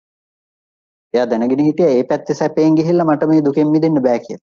එයා දැනගෙන හිටියා ගන්ධේ රස ස්පර්ශයේ පැත්තෙන් මට සැපේ ඒකාන්ත සැප ලබන්න පුළුවන් කමක් නැහැ කියලා. ඒ කියන්නේ කාමසුකල්ලිකානුയോഗයේහි ආදීනවයක් දැක්ක නිසා එයා අත්කිලමතානුയോഗයට වැටුණා එකෙන් මිදෙන්න ගිහිල්ලා. එතකොට මේ අත්කිලමතානුയോഗයට වැටිච්ච කෙනා ඒකෙන් ඉල්පී යෑමකටපත් වුණා. එහෙමත් නැතිනම් ඒකත් මේ සැඩපහර අස්සෙම තමයි එයා ක්‍රියාත්මක වුණාට ඒක ඉල්පී යෑමක් තුල එයා හිටියේ. එතකොට ඒ දෘෂ්ටිගත ස්වභාවය තුලත් ලෝකෙ මිත්‍යා දෘෂ්ටිය හට ගැනීමත් ඒ ඉල්පී යෑම හා සමග ඇතිවන දෙයක්. සාස්වතය කියන එක ලෝකේ පැවැත්ම ලෝකේ තියෙනවා කියලා හිතාගෙන පිහිටා සිටින මට්ටමක්. හැබැයි උච්ඡේදය කියන එකට යන්නේ ඉල්පී යෑමක් හොයන කෙනෙක්. නැතිනම් ඉල්පී යෑමක් කියන්නේ මිදීමක් හොයන කෙනෙක් තමයි උච්ඡේද ගතියකටපත් වෙන්නේ. එයා හිතනවා මේ පවතින ආත්මේ සිඳීමක් නැද්ද කියලා. එහෙම නැත්නම් මේක නතර කරන්න බෑද කියලා. ඒ නිසා එයා කියනවා මරණින්මත් එක්ක උපදින්නේ නැහැ කියලා. එහෙම නැත්නම් එයා කියනවා මේක අවුරුදු මෙච්චර ප්‍රමාණයකින් පස්සේ අවුරුදු මේ දසදහස් ගණනකින් පස්සේ නැවත ඉපැත්මක් ආයෙ සිද්ධ වෙන්නේ නැහැ. මෙතනින් පස්සේ සිඳිලා විනාශ වෙලා යනවා. එයා එතනින් සිඳිලා විනාශ වෙන උච්ඡේදයක් පනවනවා, සිඳීමක් පනවනවා. එතකොට ඒ සිඳීමක් පනවන්න හේතුවත් එයාට තියෙන්නේ අරකින් මිදෙන්න වෑයම් කිරීමක් විදිහට. අන්න ඒ ඉන්න ප්‍රකෘති සාමාන්‍ය ස්වභාවයේ ඉක්මවා ගිහිල්ලා ඒයින් මිදීම පිණිස යම් උත්සාහයක් කරනවා නම් ඒ සියලුම උත්සාහයන් අයිති ඉල්පී යෑම කියන එකට. එතකොට දැන් මේක හරිම ගැටලුවක් වෙලා තියෙන දෙයක්. පිහිටා සිටියත් වැරදි. ඒක ඇතුලේ ඉඳලා අපි උත්සාහවත් වුණත් ඒකත් වැරදි කියන්නේ. කොටින්ම කියනවා නම් මේ ඕගය තරණය කරන්න තියෙන ටිකක් වෙනස් ක්‍රමයකට. මේ ඕගය තරණය කිරීම හිතන්න එපා වතුරට බහැලා පැනලා පීනනවා වගේ දෙයක්. මේක එහෙම තරණය කරන්න පුළුවන් ඕගයක් නෙමෙයි. මොකද මේක ඇවිල්ලා මේ ලොකු ඕගයක්. ඒ කියන්නේ මම මේක මෙහෙම කිව්වොත් එහෙනම් ඩෑම් එකකින් යන වතුර පාරක් වගේ මහා ලොකු සැඩ පාරක් මේක. එතකොට අනන්ත සසරේ ඉඳලා පුරුදු කරගත්ත ආශ්‍රව ටික මත දිවෙන මහා ලොකු ඕගයක් මේක. මහා ලොකු සැඩ පාරක්. ඕක යම් මට්ටමකින් වහලා දාන්න නැතුව ඕගේ වහන්න නැතුව ඕගෙන් එතර වීමක් ගැන කතා කරන්නවත් පුළුවන් කමක් නැත්තේ නෑ. ඒ නිසා ඔබ වහන්සේලාට අද සිද්ධ වෙන්නේ ඕගේ ඇතුළේ ගිහිල්ලා ඕගෙන් එතර වීම ගැන සිද්ධ කරන්න නෙමෙයි. ඕගේ නැති කරන්නයි තියෙන්නේ. කාමේනේ නැති කරන්න තියෙන්නේ. භවේනේ නැති කරන්න තියෙන්නේ. දෘෂ්ටියනේ නැති කරන්න තියෙන්නේ. අවිද්‍යාවනේ නැති කරන්න තියෙන්නේ. එහෙනම් ඒ නැති කරන්න අවශ්‍ය වෙලා තියෙන්නේ ඕගයනේ. එහෙනම් ඕගයේ ඊතර වීම කියන එකෙන් අදහස් කරේ ඕගය ඇතුලේ ඕගයට පැනලා ඕගයෙන් ඊතර වීමක් ගැන කතා කිරීම නෙමෙයි. ඕගයේ නැවතීමක් පිළිබඳවයි කතා කරන්නේ. ඕගය නතර කරාට පස්සේ නිකම්ම ඊතර වෙලා යා. නිකම්ම ඕගය තරණය කරන්න ඕගයක් නෑ යාට දැන්. ඒ නිසා මේ ශාසනය ඕග තරණය කරනවා කියන එක ඒකයි මම මුලින්ම කිව්වේ අපි නිකන් වතුරකට බැහැලා පීනනවා වගේ අදහසකින් සංකල්පකින් හිතන්න එපා කියලා. එතකොට මෙතන තියෙන සාමාන්‍ය ස්වභාවය තමයි ඕග තරණයක් සඳහා අපිට යන්න අවශ්‍ය නම් අපි ඕගය නැති කරන පැත්ත ගැන අපිට දැනුමක් තියෙන්න ඕන. එතකොට ඒ ඕගය නැති කරන්න යන කෙනෙකු තමයි නිවැරදි සම්මා දෘෂ්ටියකටපත් වෙන්නේ. සම්මා දිට්ඨියක් තුළ ඉඳලා ඒ ගමන යන්නේ. එහෙම නැතිනම් අපි යන්නේ ඕගය ඇතුලේ යන ගමනක් මිසක ඕගයෙන් පරිබාහිර දෙයක නෙමෙයි. අපි සාමාන්‍යයෙන් කාමයේ ඇතුලේ නම් භවයේ ඇතුලේ නම් දෘෂ්ටියේ ඇතුලේ නම් අවිද්‍යාව ඇතුලේ නම් මේ ක්‍රියාදාමය ඔක්කොම සිද්ධ කරන්නේ. එහෙනම් අපිට ඒ යෝගය ඊතර වෙන්න පුළුවන් කමක් නැත්තේ නෑ. ඒ ඕගය ඇතුලේ අර මහා ලොකු සැඩපහර ඇතුලේ අපි උත්සාහවත් නොවි හිටියත් උත්සාහත් වුණත් වැරදි අපි ඒක. ඒ නිසා ඕගය ඇතුලේ මේ දේ කතා කරන්න පුළුවන් කමක් නැත්තේ නැහැ. ඕගයෙන් මිදෙන්න අවශ්‍ය කෙනෙකුට ඕගේ නැති කරන තැනක් ගැන තමයි කතා කරන්න වෙන්නේ. ඒ කියන්නේ අර මහා ඩෑම් එකකින් යන අර වතුර මහා ප්‍රවාහය නතර කරන්න පුළුවන් තැනකින් නතර කරන එකක් විතරයි කරන්න පුළුවන්කම තියෙන්නේ. අන්න ඒ කෙනාට පුළුවන් ඊතර වෙන්න. ඒ නිසා අපිට මේ ප්‍රවාහය ඇති උනේ යම් තැනක නම් ඒ ප්‍රවාහය ඇති වුණු තැන බලන්න වෙනවා. ඒ කියන්නේ මේ ප්‍රවාහය මහා ලොකු මූලාශ්‍රයක් බවට පත් කරගත්ත තැනක් තිබුණා නම් ඒ තැන ගැන අපිට තේරුම් ගන්න වෙනවා. ඒ නිසා අපිට ඒ ප්‍රවාහය ඇති වුණ තැන ගැන බලනකොට තමයි අපිට දකින්න පුළුවන් වෙන්නේ ලෝකේ යථාර්ථය කියන එක. ඒ කියන්නේ හට ගැනීම සහ වැයවීම කියන ධර්මතාවය අපිට දකින්න පුළුවන් වෙන්නේ. උදේවැය කියන දේ අපිට හේතු නිසා හටගත්තු ධර්මය සහ හේතු නැති වෙනකොට නැතිව යන ධර්මතාවය අපිට තේරුම් ගන්න පුළුවන්කම තියෙන්නේ. අන්න ඒ තැන අපි ඇත්ත දැක්කොත් අර මහා ප්‍රවාහයේ පැවැත්මක් සිද්ධ වෙන්නේ. ඒ කියන්නේ හටගත්තු ධර්මය ඉතුරු නැතුව නැති වෙන බව අපි ප්‍රත්‍යක්ෂ කළොත් ඒකම තමයි අර ආපු මහා ජල කඳකට නැතිනම් ආපු මහා සැඩපහරකට නතර කිරීමක් කියලා කියන්නේ. කෙලෙස් වශයෙන් ආශ්‍රව වශයෙන් ගත්ත දේ පතිත කරන්න තැනක් හම්බ වෙනවා නම් ඒ පතිත කරන්න තැන හම්බ වෙනකම් මේ මහා ප්‍රවාහය ගමන් කරනවම තමයි.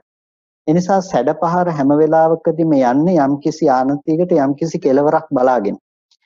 අපි ඒ සැඩපහරට අවශ්‍ය ඒ දේ නැති කරලා තියනවා නම් ඒ සැඩපහර දුවන්න අවශ්‍ය තැන සැඩපහර දිවෙන්න අවශ්‍ය වීතිය නැතුව කවදාවත් සැඩපහරක් දුවන්නේ නැහැ. ඒ හින්දා අපිට යම් දර්ශනයක් වඩන්න පුළුවන් නම් ඒ වඩන දර්ශනය තුළ සැඩපහර ඇතුලේ වඩන දෙයක් නෙමෙයි සැඩපහරට හේතු වුණ ටික නැති වෙන්න පුළුවන් නම් අන්නේ දර්ශනය තමයි අපිට වඩන්න තියෙන්නේ. ඒ නිසා බුදුරජාණන් වහන්සේගෙන් දෙවිය ඇවිල්ලා අහනකොට කොහොමද ඔහුගේ තරණය කළේ කියලා මම පිටා හිටියෙත් නැහැ. මම වෑයම් කළෙත් නැහැ. මම මෙහෙම තමයි යෝගේ තරණය කළේ. ඒකට ඒ මොකද්ද කියන්නේ යම් කාලෙක මම පිටා හිටියත් ඒ කාලේ එතකොට මම ඒක අසගිරනවා. යම් කාලයක මම උත්සාහ කළොත් උත්සාහ වෙන හැම වෙලාවකදී මම ඉල්පී සිටිනවා. ඒ නිසා මම වෑයම් කළෙත් නැහැ මම උත්සාහවත් වුණෙත් නැහැ. එච්චරයි උත්තරේට දෙන්නේ. එතකොට ඒ ටික උත්තරේට දෙනකොට ඒක ASCII සම්පූර්ණම තියෙනවා මේ කියන්නේ ඕගේ ඇතුලේ සිදුවීමක් නෙමෙයි කියලා. ඒ කියන්නේ ඕගේ ඇතුලේ නම් එක්ක උත්සාහවත් වෙන්න වෙනවා එක්ක පිටා සිටින්න වෙනවා. එහෙනම් මේ දුන්න උත්තරේ ඕගේ ඇතුලේ උත්තරයක් නෙමෙයි. එහෙනම් අපිට ඕගය ගොඩනගෙන විදිහ ගැන අපිට දැනගන්න වෙනවා. ඕගය කියන දේ ගොඩනැගෙන්නේ අවිද්‍යාව මුල් කරගෙන තමයි මේ ඕගේ පැවැත්ම තියෙන්නේ. අවිද්‍යාව ඕගේ තමයි මේ අනිත් ඕග ටිකේ පැවැත්මට මූල. එතකොට අවිද්‍යාව කියලා කියන්නේ ඇත්ත නොදන්නාකම. අපිට ඇත්ත දන්නාකම උපදව ගන්න පුළුවන් නම් ඒකම නෙමෙයිද ඕගයේ සිඳී යෑම වෙන්නේ. අපිට ඕගයේ පැවැත්ම උනේ ආයතන ලෝකයේහි ඇත්ත නොදන්නාකම නිසා.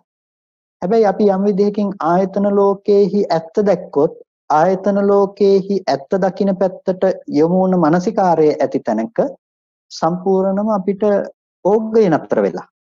ඇයි ආයතනයන්ගේ අවුලක් හැදෙන්න තැනක් ඇත්තේ නැහැ. දැන් එයාට ලෝකේ පිහිටා සිටින්නවත් ලෝකෙන් එතර වෙන්නවත් එයාට ලෝකයක් නැත්තම්. පිහිටා සිටින්නත් එතර වෙන්නත් ලෝකයක් නැත්තම් අන්න ඒ தത്വෙටපත් වෙලා. එතකොට එයාට ඉන්න තැනකුත් නැහැ යන්න තැනකුත් නැහැ. ඒකට කියනවා යන්නේන මන් නැති වුණා කියලා.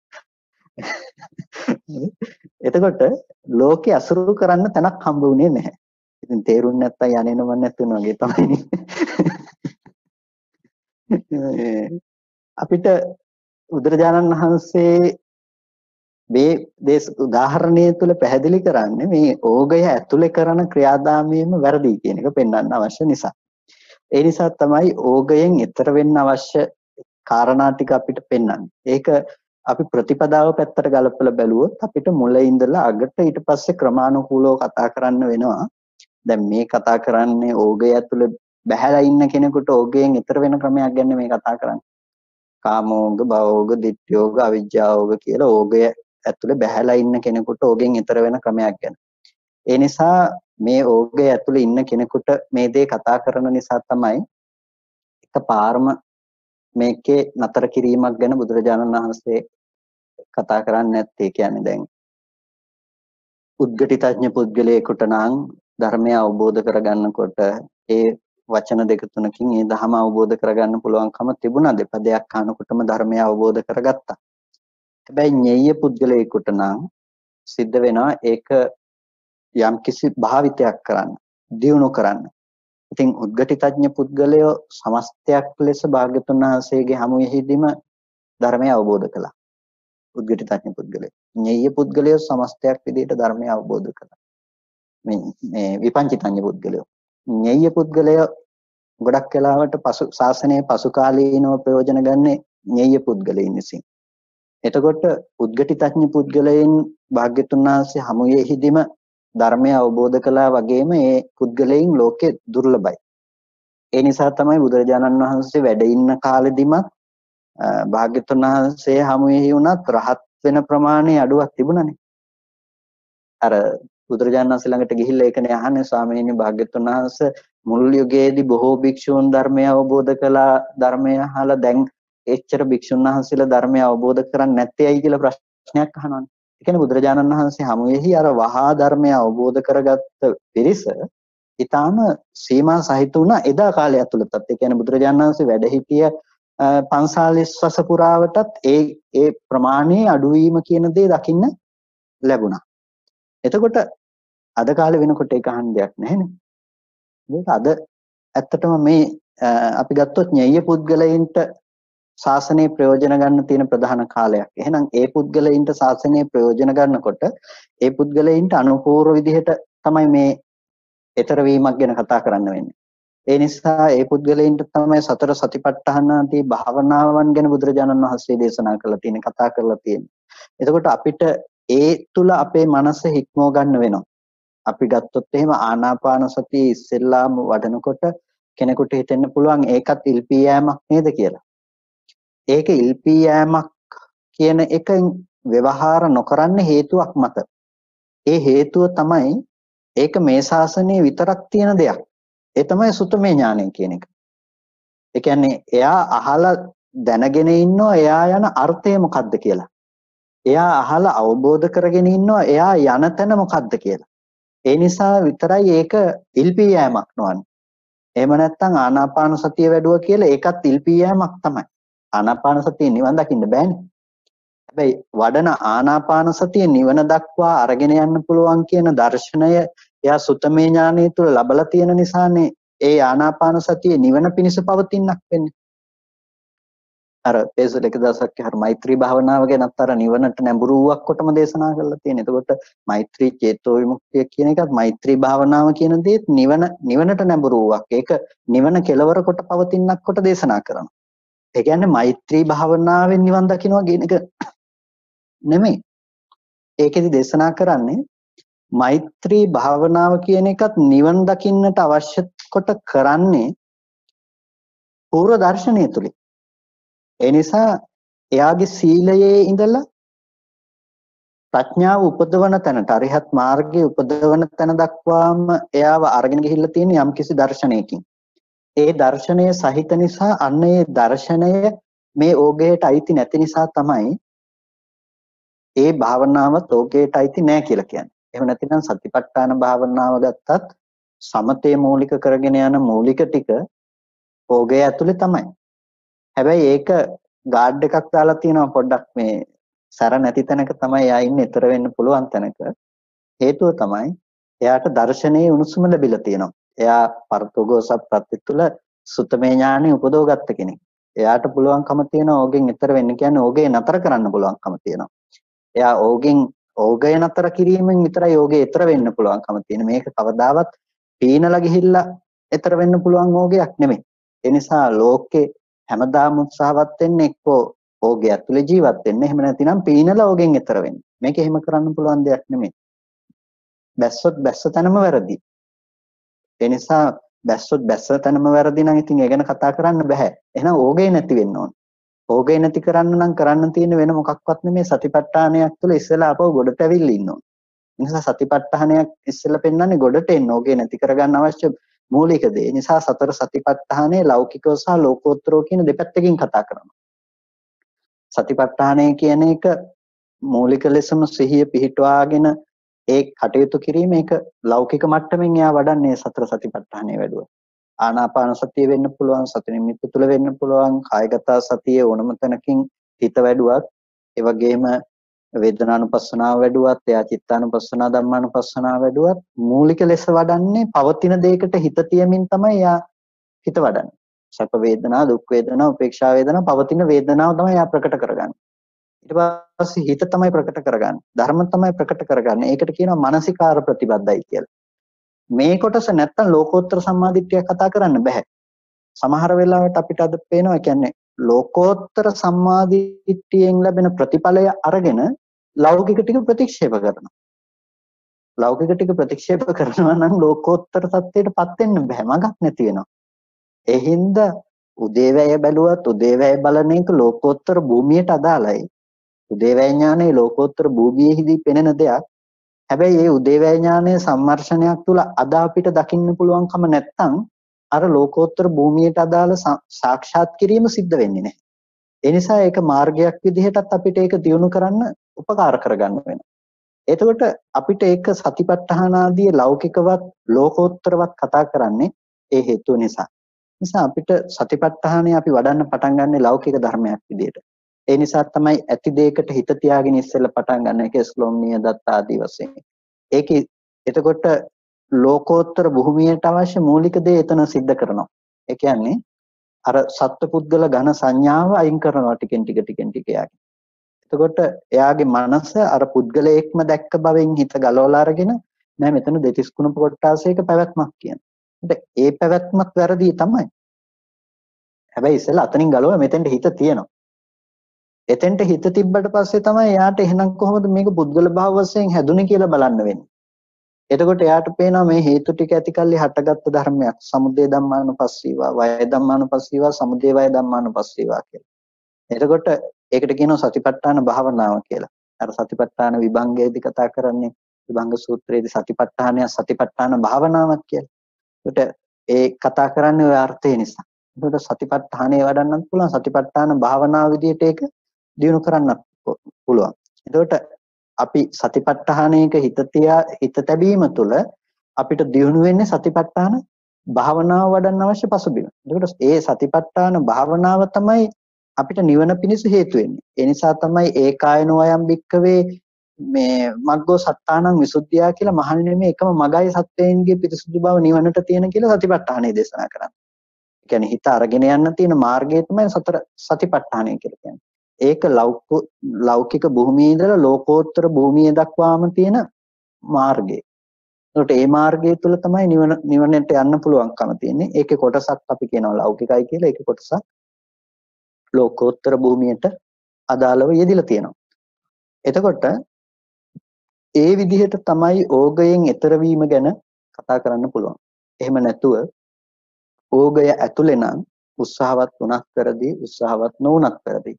ඒ කියන්නේ පෙනෙන, ඇහෙන, දැනෙන, දැනගන්න දේවල් ඇතුලේ ඉඳලා ඒ දේවල් වලින් මිදෙන්න උත්සාහ වුණත් වැරදි, ඒ දේවල් එක්ක ජීවත් වුණත් වැරදි. අපිට භාවනා කරන්න ගියත් අපිට සියුම් ලෙස ওই වගේ කෙලෙස්යන් අපේ හිතට එන්න පුළුවන්කම තියෙනවා. ඒ වගේ කෙලෙස්යන් අපිට අරමුණු වීම සිද්ධ වෙනවා. ඒ කියන්නේ අපි සාමාන්‍යයෙන් භාවනාවක් තුළ හිටියත් භාවනා කරන්න ගියත් අපි දෘෂ්ටි වශයෙන් ඒ භාවනාවේ ඒ තැන් උපාදාන වශයෙන් අල්ලන්න පුරුදු වෙනවා එහෙම. ඒ කියන්නේ එක්ක මොකක්වත්ම නැහැ කියලා හිතනවා, නැති තැනකටපත් වෙනවා, මොනවා හරි මට්ටමක තුල අපි වැඳිලා ඉන්නවා. සමහර වෙලාවට ඒ භාවනා හිතම උපාදාන වශයෙන් නැවත අල්ල ගන්නවා, ග්‍රහණය කර ගන්නවා. අර මූලික වශයෙන් ලැබෙන සම්මාදිට්ඨිය තමයි ඔය ඔක්කොම සිඳලා දාන්න අවශ්‍ය දර්ශනය ගොඩනගන්නේ. ඒ නිසා තමයි මේ හැම කාරණාවක්ම මේ විවිධ පරයයන්ගෙන් කියන්නේ ඒ ගොඩනගෙන දර්ශනය හරිම වැදගත් වෙනවා අර ලෝකෝත්තර දර්ශනය ඇති කරගන්න යනකොට. ඒ කියන්නේ හිතට තිතියක් විඥාණයට තිතියක් දෙන්න බෑනේ අපිට මොන තැනක්වත්. ඉතින් හිත රූපය විඥානත් තිතියක් වෙනකොට ශබ්දේ ගන්ධේ රස ස්පර්ශයේ විඥානත් තිතියක් වෙනකොට ඒක පැහැදිලි. හැබැයි විඥානයේ විඥානත් තිතියක් වෙනකොට ඒක තේරුම් ගැනීම හරිම අපහසුයි. එතකොට ඒ මිදීම පිණිස ගන්න දේම විඥානත් තිතියක් වෙලා නම් නිවනත් මඤ්ඤණා කරනවා කියලා බුදුරජාණන් වහන්සේ දේශනා කරනවා. නිබ්බාණං මඤ්ඤති. නිවනත් මඤ්ඤණා කරනවා. එතකොට නිවනත් මඤ්ඤණා කළා නිවන් දකින්න කෙනත් මමයි. ඒ ඉන්න මාව තමයි නිවනට දාගන්න උපරිම උත්සාහවත් වෙන්නේ. එතකොට අර ස්කන්ධයන්ගේ උදේවැය දර්ශනය තුල සලායතන නිරෝධය තුල දකින්න නිවනට මෙහා ගිහිල්ලා මේ ඉන්න කෙනාව නිවනට දාලා ටක් ගාලා මිදෙන ක්‍රමයක් ගැන අපි කල්පනා කරනවා. ඒක බොහොම සියුම්ම යන දෙයක්. එයා නිවන් දකින්න හිත වැඩුවත් ඒ වඩන හිත පවා එයා මඤ්ඤණාවෙන් නැවත ඇසුරු කරන තැනකටපත් වෙනවා. ඒ නිසා භාවනාව කරනකොටත් අපි බොහොම පරිස්සම් වෙන්නට ඕනේ මේක ඕගය ඇතුලේ තියෙන දෙයක් වෙන්න බැරි වෙන්නේ. ඒ කියන්නේ මේක ඕගය ඇතුළටම යන්න තියෙන දෙයක් නෙමෙයි. ඕගය ඇතුලේ ඉඳලා ඕගේ ඊතර වීමට පවතින දෙයක් නෙමෙයි. ඕගේ නැති කිරීම පිණිස අපි උත්සාහවත් වෙන දෙයක්. ඒ නිසා ඕගේ නැති කරන්න උත්සාහවත් වෙන්න ඕනේ. ඕගය ඇතුලේ හිටියත් ඊතර වෙන්න උත්සාහවත් වුණත් ඒක කිසිම දෙකම ප්‍රයෝජනවත් නැති දෙයක්. මොකද ඒ ප්‍රවාහයට විරුද්ධව යන්න පුළුවන් කමක් නැත්තේ නැහැ. ඒ ප්‍රවාහය නැති කරන්න පුළුවන් මිසක ඒකේ පීනන්න පුළුවන් කමක් නැත්තේ නැහැ. ඒ නිසා ඒකේ උත්සාහවත් නොවුනත් වැරදි. ඒ ප්‍රවාහයේ ඇතුලේ ජීවත් වුණොත් ජීවත් වීමම වැරදි නම් ඒක ඇතුලේ ආයේ කතා කරන දෙයක් නැහැ. ඒ නිසා ඕගතරණ සූත්‍රයේදී බුදුරජාණන් වහන්සේ දේශනා කරපු අර්ථය අපිට වටහා ගන්න පුළුවන් ආකාර 7ක් පිළිබඳවයි අපි කෙටියෙන් කතා කළේ. ඊට පස්සේ ඒ ඔස්සේ අපිට අර්ථ ගන්න පුළුවන් මූලික සැලැස්ම පිළිබඳවයි අපි ඊට පස්සේ කතා කළේ. කියන්නේ ඒ ඔස්සේ අපිට අර්ථ ගන්න පුළුවන්කම තියෙනවා මේ විදිහට පිටා සිටීම කියන්නේ මොකද්ද? ඊතර වීම කියන්නේ මොකද්ද? සහ මේක දෙකම ඕගේ ඇතුලේ තියෙන දෙයක් නම් ඒක ඕගේ ඇතුලේ තියෙන දේ වැරදි කියන්නේ. නිසා අපි ප්‍රහාණය කළ යුතු ධර්ම මොනවද කියලා බැලුවාම කාමය කියන එක අපි ප්‍රහාණය කළ යුතු දෙයක්, දෘෂ්ටිය කියන එක ප්‍රහාණය කළ යුතු දෙයක්, භවය කියන එක ප්‍රහාණය කළ යුතු දෙයක්, අවිද්‍යාව කියන එක ප්‍රහාණය කළ යුතු දෙයක්. ඒ ඔක්කොම නිරෝධ කරන්න තියෙන දේවල්, අනුත්පාද නිරෝධයකට ලක් කරන්න තියෙන දේවල්. එතකොට මේ දේවල් නොහට ගන්න බවට පත් කරන්න ඕනේ නම් ඒ කියන්නේ මේ ඕගය කියන එක නොහට ගන්න බවට පත් කරන්න ඕන දෙයක් නේ. ඕගය තියාගෙන ඒකෙන් ඈතර වීම නෙමෙයි. ඕගය නැති කරන්න ඕන. එහෙනම් තව විදිහකින් මේ කතා කරන්නේ ඕගය නැති කරන්න කියලා කතා කරන්නේ මේ මොකද්ද? ඇහැ නැති කරන්න ඕන, රූපය නැති කරන්න ඕනේ, චක්කු විඥානය නැති කරන්න ඕනේ. මේ දේවල් ඇති බවට හම්බෙන එක තමයි යෝගය. එහෙනම් ඒ බවට ඇති මනස දුරු කිරීම ඒ දේවල් වල නිරෝධය. නිරෝධය කියන්නේ ඒක අනුත්පාද නිරෝධයක්. ඒ අනුත්පාද නිරෝධය දකින්න බෑ අර හටගත්තු ධර්මයන් ඉතුරු නැතුව නැති වෙන නිරෝධය නොදැක්කොත්. ඒ නිසා හටගත්තු ධර්මයන් ඉතුරු නැතුව නැති වෙන නිරෝධය දැකීම ඒ කියන්නේ දුක්ඛ සත්‍ය ප්‍රතිවේදය. ඒ කියන්නේ සංකත ලක්ෂණ සංකත ධර්මය හටගෙන නිරුද්ධ වෙනවා කියලා දැක්ක එක. ඒ ටික දකිනකොට ඒ දේවල් ඇති බවට ගන්න සමුදය සත්‍යයට අයිති දේවල් ටික නොහට ගන්න බවට යනවා. එහෙනම් අර ධර්මයන්ගේ හටගෙන නිරුද්ධ වෙන නිරෝධය දකිනකොට සමුදය පාක්ෂික ධර්මයන්ගේ අනුත්පාද නිරෝධයට යනවා. කොටින්ම භවය සහ භවයේ නැතිනම් ඕගය සහ ඕගයේ පවතින තියෙන සියලු විෂය අයින් කරලා තියෙනවා. ඒ ටික අයින් කරපු නිසා යා ඕගය තරණය කළ කෙනෙක් කියලා කියනවා. එහෙම නැතුව ඕගය ඇතුලේ ඕගය ලෝකේ තියෙනකොට ඒ තියෙන ලෝකෙන් හිමීට පැත්තකට වෙලා ඉන්නව නෙමෙයි. එතකොට ඒ නිසා මේ ශාසනයේ රහතන් වහන්සේට ඕගය ගොඩනගෙන්න තියෙන තැන් ටික ඇත්තේ නැහැ. ඕගය ගොඩනගෙන්න තියෙන තැන් ටික ඇත්තේ නැහැ කියන්නේ යම් කිසි ඕගයක් ගොඩනගුනේ ඇස රූප චක්කු විඥාන ආදී ධර්ම ටික ඇති කල්හි නම් ඒ ධර්මයන්ගේ පැවැත්මක් ආය ඇත්තේ නැහැ. ආයතනයන්ගේ පැවැත්මක් එතන කතා කරන්නේ නැහැ. ඇයි? ඒ ඕගයට ඒ ධර්මයන්ගේ මේ ඕගය නැත්තම් ඒ ධර්මයන්ගේ පැවැත්මක් නැති නිසා. ඒ නිසා ඕගය නැති කිරීම ගැන අපිට කතා කරන්න වෙන්නේ ඒතනින්ම තමයි. ඒකට ඕගය ඇතුලේ ඒ කියන්නේ මේ විදිහටම අපි ඇති බවට මේ අසුරු කරන ලෝකේ ඒ විදිහටම තියෙනකොට වෛශ්වික ලෝකේ ඒ විදිහටම පවතිනකොට ඒ පවතින ලෝකය එහෙම්ම තියාගෙන මම විතරක් මිදිලා මම පැත්තකට වෙනවා කියන තැනින් නෙමෙයි ඊතර වීම කියන දේ කතා කරන්නේ. ඕගය නතර කොට දැමීමක් තමයි ඊතර වීම කියලා කතා කරන්නේ මේ ඕගතරණ සූත්‍රයේ. ඉතින් මුල් ටික නම් බොහොම අමාරුවෙන් අහගෙන හිටියා මේ පද විග්‍රහ ගියපු ටිකනේ. ඉතින් ඕගතරණ සූත්‍රයේ ආශ්‍රයෙන් ප්‍රශ්න ගැටලු තියෙනවා නම් ඔබ වහන්සේලාට අහන්න පුළුවන්. අපේ පින්නතුන්ටත් ඕගතරණ සූත්‍රයේ අසුරු කරගෙන හෝ මොනවා ප්‍රශ්න තියෙනවා නම් අහන්න පුළුවන් මේ වෙලාවේ.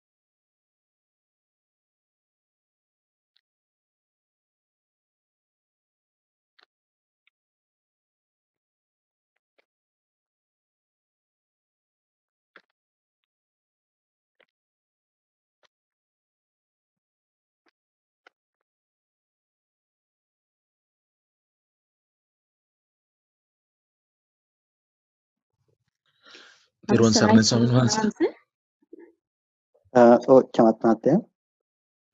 ස්වාමීන් වහන්සේ මේ දැන් ඔබ වහන්සේ මතක් කර සිටිය අර දිට්ඨියයි වස්තුවයි එකක් ලෙස දකින්න එක ඒ දකින්න මිත්‍යා දිට්ඨියෙන් දකින්න කෙනෙකුට ඒ අලුභාවය නැති කරන්න වස්තුව එකක් දර්ශනය එකක් කියලා පෙන්වන එක ගැන මතක් කරා. ඒ වගේම ඒකට වහන්සේ මතක් කරා මේ සතිපට්ඨාන සූත්‍රය වගේ සූත්‍රෙත් කියවෙන්නේ ඇයි කියලා. ඒතර ස්වාමීන් වහන්සේ දැන් පටික්කුල මානසිකාරය එහෙම නැත්නම් ධාතු මානසිකාරය කරනකොට ඒ දෙකක් දර්ශනයයි වස්තුවයි දෙකක් කියන එක තේරෙනවා. ඒතර ස්වාමීන් වහන්සේ දැන් ඔය අපි ගත්තොත් ආනාපාන සතිය එහෙම නැත්නම් ඉරියාපතේ වගේ එකද කොහොමද ස්වාමීන් වහන්සේ ඒක වෙන්නේ කොහොමද කියලා පොඩ්ඩක් පැහැදිලි කර දෙන්න ස්වාමීන් වහන්සේ. ඊට පස්සේ වස්තුව සහ දෘෂ්ටිය වෙන්වීම කියන එක ඉරියව් පැවැත්ම හෝ එහෙම නැතිනම් අපේ ඒ දේ මතම නෙමෙයි කතා කරන්නේ. ආයතනය හට ගැනීම සහ ආයතන නිරෝධය කියන පැත්තෙන් තමයි වස්තුව සහ දෘෂ්ටිය කියන දේ කතා කරන්නේ.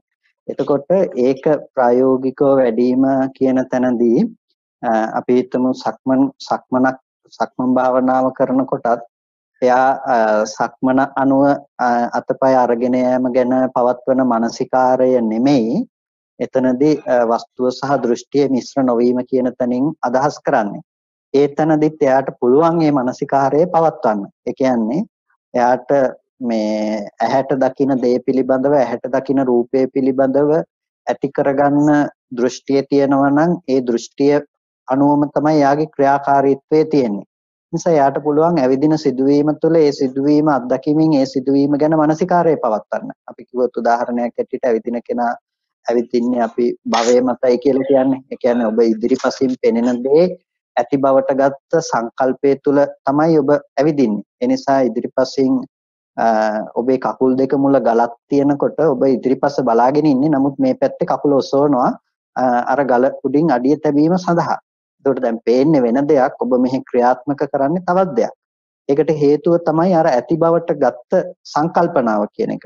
එතකොට ඒක කවදාවත් අපිට පෙනෙන දේ සහ දැනගන්න දේ සමග මිශ්‍ර කරන්නේ නැත්නම් ලෝකේ පවතින පැවැත්ම කියන දේ ලෝකේ දැනගන්න දේ එළියේ තියෙන්නේ කියලා පවතින දේ කියලා අපි හිතාගෙන ඉන්නවා නම් අන්න ඒක ඇසුරු නොවන විදිහට සක්මන් කිරීම තුළ උනත් කෙනෙකුට සිහිය පවත්වන්නට පුළුවන්කම තියෙනවා. ඒ ඉරියාපතේ තුල උනා. එතකොට එයා වස්තුව සහ දෘෂ්ටිය එකතු නොවන පැත්ත ගැන මානසිකාරයේ පවත්වනවා.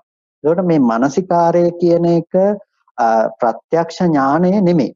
මේක අනුමාන ඥානය තුල උපදවාගත්ත මානසිකාරයක් පමණයි. එතකොට මේ අනුමාන ඥානය වැඩිම තුල තමයි ප්‍රත්‍යක්ෂ ඥානයක් උපදව ගන්න පුළුවන්කම තියෙන්නේ. කියන්නේ කෙනෙකුට ඒ තුල ප්‍රත්‍යක්ෂ බව උපදව ගන්න පුළුවන්කම තියෙන්නේ ඒ ඔස්සේ එයා මානසිකාරයේ පවත්වනවා නම් විතරයි එයාට ප්‍රත්‍යක්ෂය උපදින්නේ. ඒ කියන්නේ අපිට ආයිති නැති වුණත් ඒ කියන්නේ හටගත්තු ධර්ම ඉතුරු නැතුව නිරුද්ධයි කියලා අපිට පේන්නේ නැහැ. ඇහැට පේන දේ නිරුද්ධ වුණ තැනක මම මනසින් උපද්දගත්ත දෙයක් නිසා නේද මෙහි කකුල ඔසවන්නේ කියන එක අපිට ප්‍රායෝගිකව නොපෙනෙන්න පුළුවන්. අපිට හැබැයි නුවණින් ඇසුරු කරන්න පුළුවන් එතන. අන්න ඒ නුවණින් බලාගෙන ඒ සක්මන් භාවනාව වුණත් ඒ දේ ඇතුළත ඒ කාරණාව सिद्ध කරන්න පුළුවන්. එතකොට වස්තුව මතට දෘෂ්ටිය පතිත නොවන විදිහට අපි ඒ දේ කරනවා. ඒ කියන්නේ ස්පර්ශය සහ ස්පර්ශ නොවීම කියන එක අපි එතකොට ඒ කියන්නේ ස්පර්ශ වෙන දේ කකුල ස්පර්ශ වෙන තැනත් පෙනීම කියන දේ දෙකක් විදිහට අපි දන්නවනම් ඒ දෙකම දැන ගැනීම කියන තැනින් වෙන් වෙන ටික අපි දන්නවනම් ඒ ආයතනයන්ගේ කෘත්‍ය වෙන වෙනම අපිට හමු වෙනවා නම් අන්න එතකොට අපිට මේකේ ගැටලුවක් වෙන්නේ නැහැ. ඒ කියන්නේ අපි සලායතන නිරෝධය පිළිබඳව තමයි එය සාක්ෂාත් කිරීම පිළිබඳව තමයි අපි මානසිකාරයේ පවත්වලා තියෙන්නේ. ඒ නිසා සක්මන් භාවනාව තුළ උනත් කෙනෙකුට පුළුවන් ඒ පැත්තෙන් විදර්ශනා නිස්ෘත මානසිකාරයකට හිත තියන්නට. ඒකට අපි කියනවා සක්මන් භාවනාව තුළ උනත් විදර්ශනා මානසිකාරයක හිත පවත්වනවා කියලා. ඒක සක්මන ඕනනම් කෙනෙකුට සමතේ පැත්තෙන් කරන්නත් පුළුවන්. කෙනෙකුට ඕනේ නම් විපස්සනාව පැත්තෙන් කරන්න පුළුවන්කමක් තියෙනවා. මේ දෙපැත්තෙන්ම මේ භාවනාව කරන්න පුළුවන් කෙනෙකුට. ඉතින් ඒක කෙනකෙනාගේ වඩන ක්‍රමය අනුව පහසුවෙන් සිද්ධ කරගන්න පුළුවන්. පැහැදිලිද දන්නේ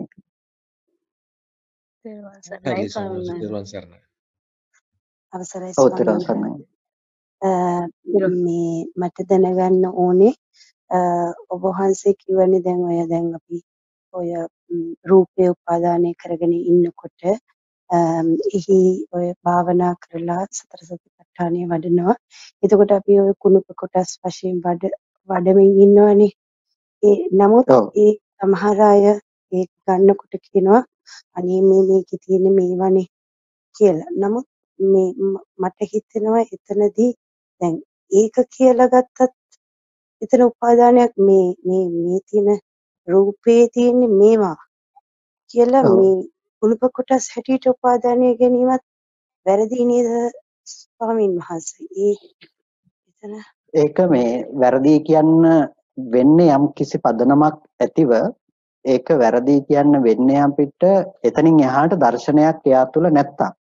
හැබැයි එයා තුල දර්ශනයක් තියෙනවා නම් ඒ කුණුප කොටස් ඇති බවට ගැනීම තුල හෝ එයාට එතනින් එහාට හිත වඩන්නේ කොහොමද කියලා එයා ඒ ඇති කරගත්ත මට්ටම වැරදි නෙමෙයි. මූලිකවම పూర్ව භාග ප්‍රතිපදාවක් තුල කෙනෙකුට සතිපට්ඨානය වඩනකොට අර ඝන සංඥාව දුරු කරන්න වෙන්නේ දෙතිස් කුණුප කොටස් ආදී එක්ක සතර මහා ධාතුවට හෝ කලාප සම්මර්ෂණයකට හිත තියලා තමයි රළු මට්ටම අයින් කරගන්න වෙන්නේ. හැබැයි එයා හිතනවා නම් ඒ තුල රැඳී ඉන්න මට්ටමක අන්න ඒක වැරදි. ඒ කියන්නේ එයා එතනින් එහාට දර්ශනයක් දන්නේ නැහැ. එතනින් එහාට සතිපට්ඨානෙ වැඩිමක් පිළිබඳව දන්නේ නැහැ. එතකොට එයාට කියන්න වෙන්නේ අර අපි සූත්‍රයේ කතා කරපු දේ අනුව ගත්තොත් එහෙමනම් එයා අර ඕගය ඇතුලේ උත්සාහවත් වුණ කෙනෙක් විතරයි.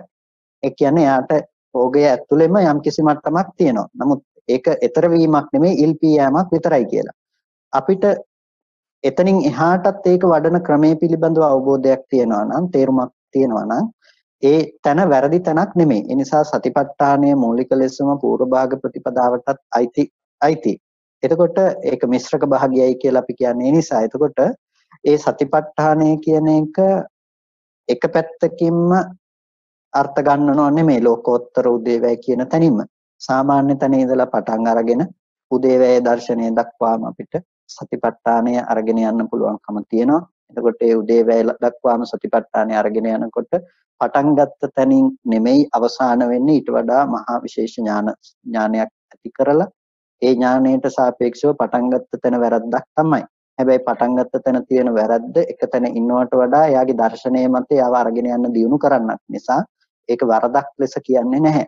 ඒ හින්දා එයාට නිවැරදි දර්ශනයකටපත් ඒ කියන්නේ දර්ශනය පිළිබඳව අවබෝධයක් ඇතුව නම් එයා සතිපට්ඨානය වඩන්නේ දෙතිස් කුණුප කොටාසයක් හෝ පවතිනවා කියන එක පුද්ගල සංඥාව ඉක්ම වූ දෙයක් නිසා ඒක වටිනවා.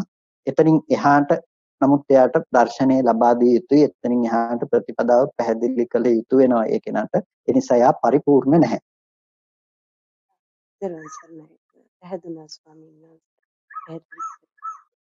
අවසරයි ස්වාමීන් වහන්සේ.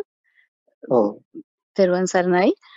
දැන් නිරන්තරයෙන්ම අපිට අර මේ සලායතන ඔස්සේ ඇහිම දැකීම එනකොට ඒ ගැටෙනකොටම මම උපදවා ගන්න නිසා නේද මම මේක අරගන්නේ කියන හිතලා ඒ මම දෘෂ්ටිගත වෙනවා කියන එකෙන් හිතුවාම ඒ සමනයකටපත් වෙනවා. එතකොට මම ඒකත් ඔස්සේ යන්නේ ඒ වගේ දෙයක්. ඒ කියන්නේ මම උපද්දව යනවා නේද මම කරන්නේ කියන එක. එතකොට ඒ වහන්සේ අද කිව්වා වගේ මම ඒ වස්තුව දෘෂ්ටිගත වීම එක මේවා කරගන්න නැති වෙන එකක් ඒ විදිහට ගියොතින් හරිද ස්වාමීන් වහන්සේ?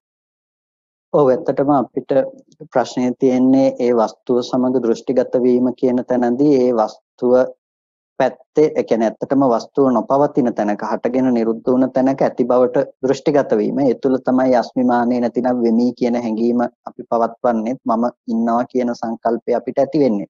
ඒ කියන්නේ ඇහෙන්ද රූප, ශබ්ද, ගන්ධ, රස, ස්පර්ශ ටික විඳින බවනේ අපි මමත්වයෙන් ඇසුරු කරලා තියෙන්නේ. හැබැයි ඇහැ නිරුද්ධ වෙන දෙයක් නම් හටගෙන, කන නිරුද්ධ වෙන දෙයක් නම්, ආයතන නිරුද්ධ වෙන දෙයක් නම් මම නිට්ටය වෙන්න බැහැනේ. නමුත් අපිට මමත්වයේ නිට්ටය ලෙස හම්බෙන්නේ අර ධර්මිය නිට්ටය ලෙස ගත්ත නිසා.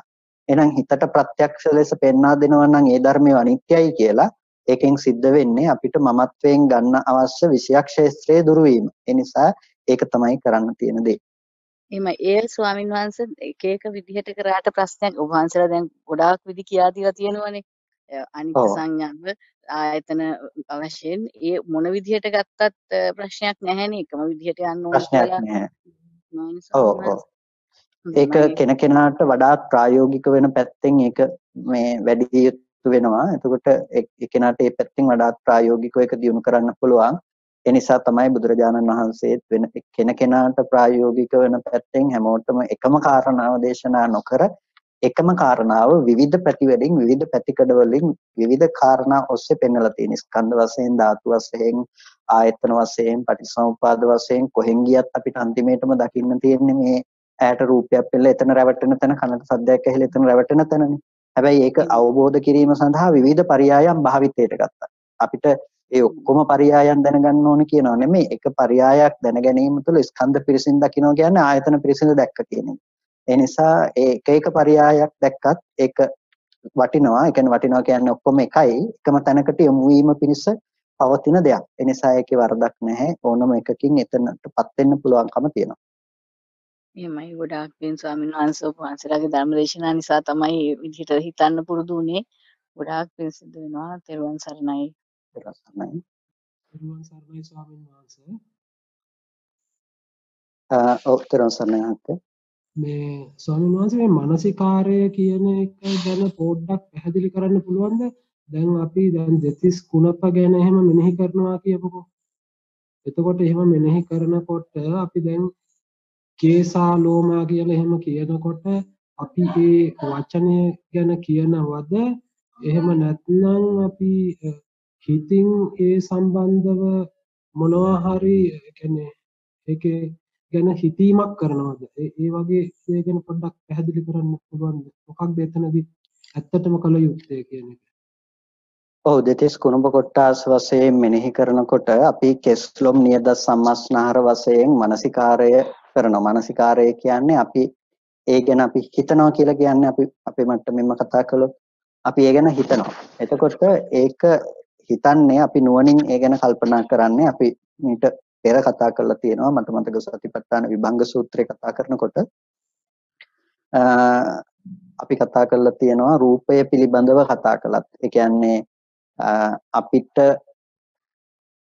කෙස් ස්වභාවය ගැන කතා කරනකොට ඒක අසුබ වුණ පිළිකුල් වුණ දෙයක් විදිහට වඩන්නත් පුළුවන්.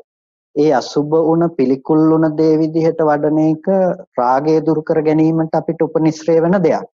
ඒ වගේම අපි අසුබය සහ පිළිකුල් කියන තැනට වැඩි ප්‍රමුඛතාවය නොදී අපිට පුළුවන් කෙස් කියන ස්වභාවයේ අනාත්ම ලක්ෂණය ප්‍රකට වෙන විදිහට මානසිකාරය කරන්න. එතකොට අපි කෙස්ලොම් නියද සම්මස්නහර වගේ දෙතිස් කුණප කොටාසේ අපි අරගෙන අපි ඒ ඔස්සේ මානසිකාරය පවත්වනවා. ඒකේ තියෙන අනාත්ම ලක්ෂණය කියන්නේ ඒක පුද්ගලයෙක් නෙමෙයි කියලා. එතකොට අපිට හම් වෙනවා කලාප සම්මර්ෂණය තුළ එහෙනම් මේ පේන්න තියෙන මේ එකක්වත් හැමගත්තත් කෙස්ලොම් ටික ගත්තත් එහෙම නැතිනම් මේ ඇතුළත තියෙන අභ්‍යන්තර කොටස් අරගෙන බැලුවත් එකක්වත් මම නොවන පුද්ගලයෙක් නොවන සත්වයක් නොවන ටිකක් ඇති තැනකනේ මේ සත්වයක පුද්ගලයෙක් කියලා පේන්නේ කියන තැනට නුවණ ඇති වෙනකන් ඒ අනාත්ම ලක්ෂණය ප්‍රකට වෙන විදිහට මානසිකාරය පවත්වන්නත් පුළුවන්. එයා මතු කරගන්නේ අසුබය නෙමෙයි අර විදිහේ අනාත්ම සංකල්පය.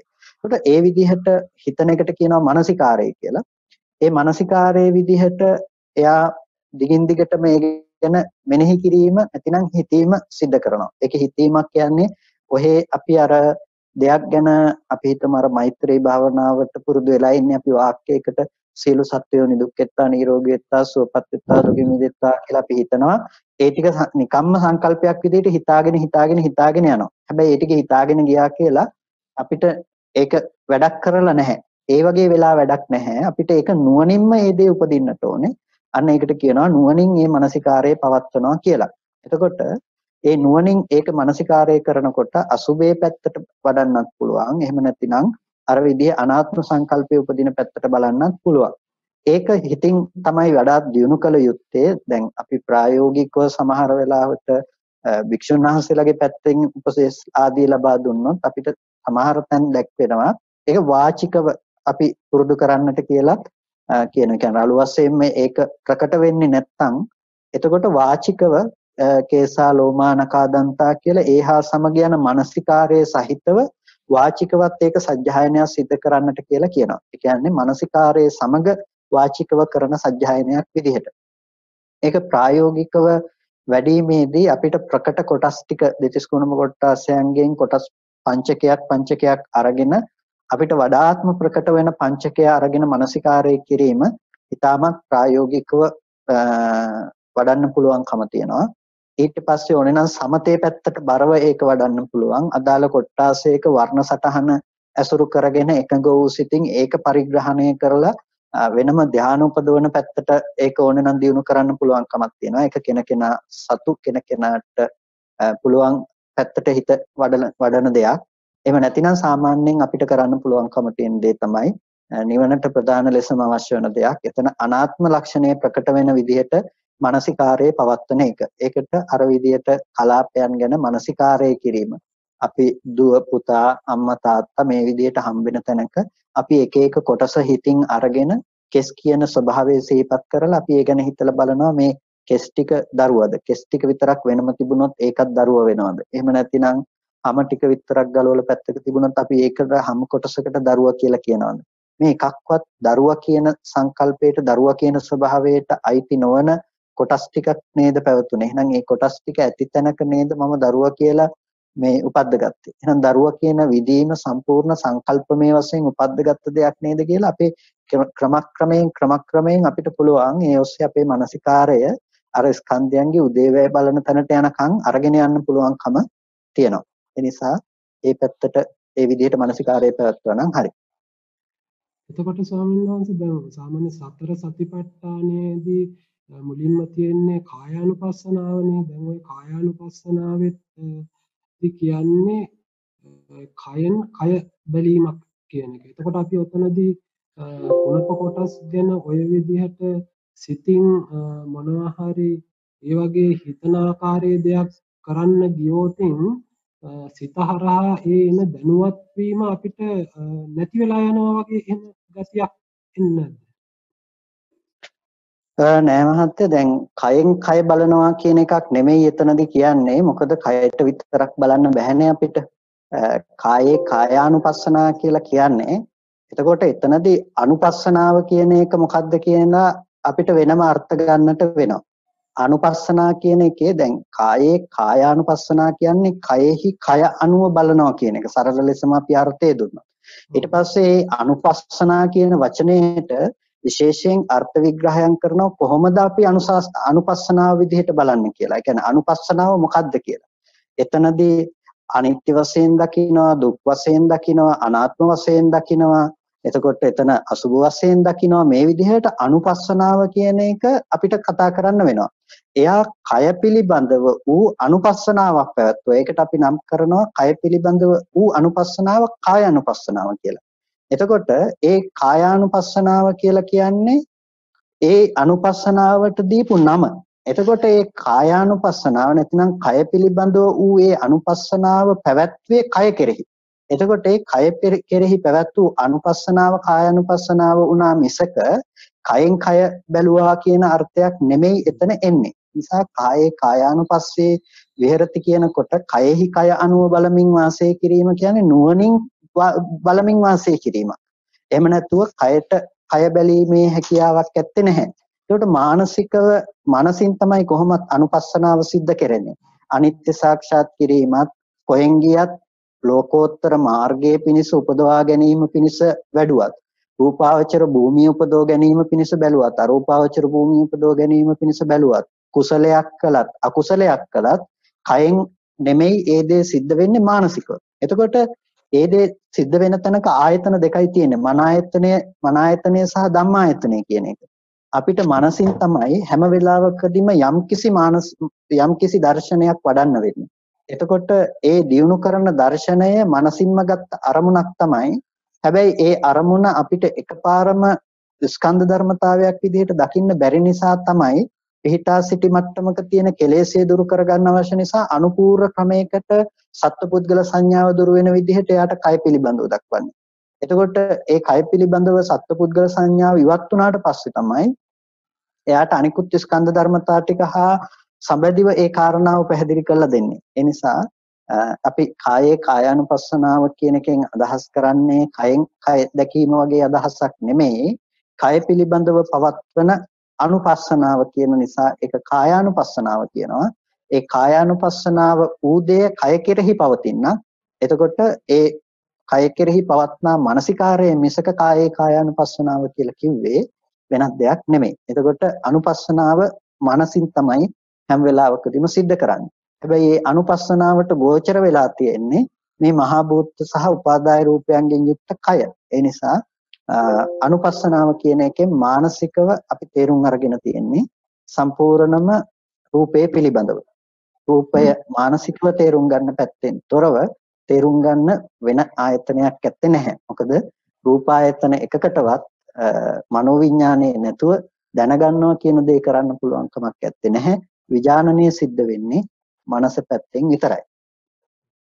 එතකොට ස්වාමීන් වහන්සේ උතන අනුපස්සනාව කිව්වෙත් අර මානසිකාරය කියන එක හා සමානම ක්‍රියාවක්ද? එතකොට අනුපස්සනාව කියලා කිව්වෙත් ඒ මානසිකාරයම තමයි. මානසිකාරය තමයි අනුපස්සනාව කියලා කියන්නේ. වෙනත් එකක් නෙමෙයි.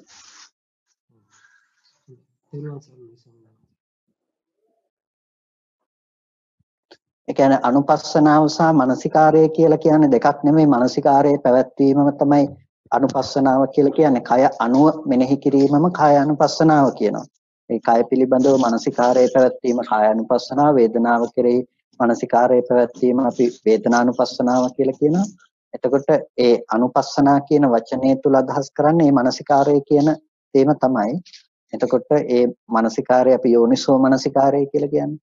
ඒක තමයි යෝනිසෝ මනසිකාරය. එතකොට මේ යෝනිසෝ මනසිකාරය තුල ඒ සියල්ලම ඇතුළත් වෙලා තියෙනවා. ඒ කියන්නේ හිතනකම අනිත්‍ය වශයෙන්, දුක් වශයෙන්, අනාත්ම වශයෙන් හිතනකම ඒ ඔක්කොම යෝනිසෝ මනසිකාරය කියන එකට ඇතුළත්. ඉතින් ඒ අනුපස්සනාව මනසිකාරයම තමයි. ඒ දෙකක් නෙමෙයි එකම අර්ථයෙන් කියන්නේ. ඒ යෝනිසෝ මනසිකාරය කියන තැනදී ස්වාමීන් වහන්සේ දැන් අපිට දැන් හිත හරහානේ මේ සියලුම දැනුවත්කම් ලැබෙන්නේ.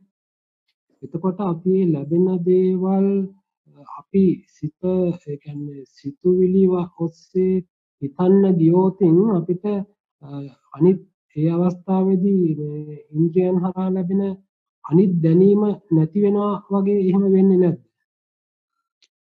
අනිත් දැනීම නැතිවීමක් නෙමෙයි. මොකද ඉන්ද්‍රියන් හරහා වෙන අනිත් දැනීම දැනගන්නෙත් අපි සිත හරහාමනේ. ඒ නිසා ඉන්ද්‍රියන් පිළිබඳව දැනගන්න අනිත් දැනීම නැතුව යෑමක් වෙන්නේ නැහැ. අපිට අනිත් දැනීම ඇති බවට ගත්ත වැරදි සාගත සංකල්පනාව දුරු වීමක් සිද්ධ වෙනවා. ඒකනේ අපිට දුරු කරගන්න ඕනේ.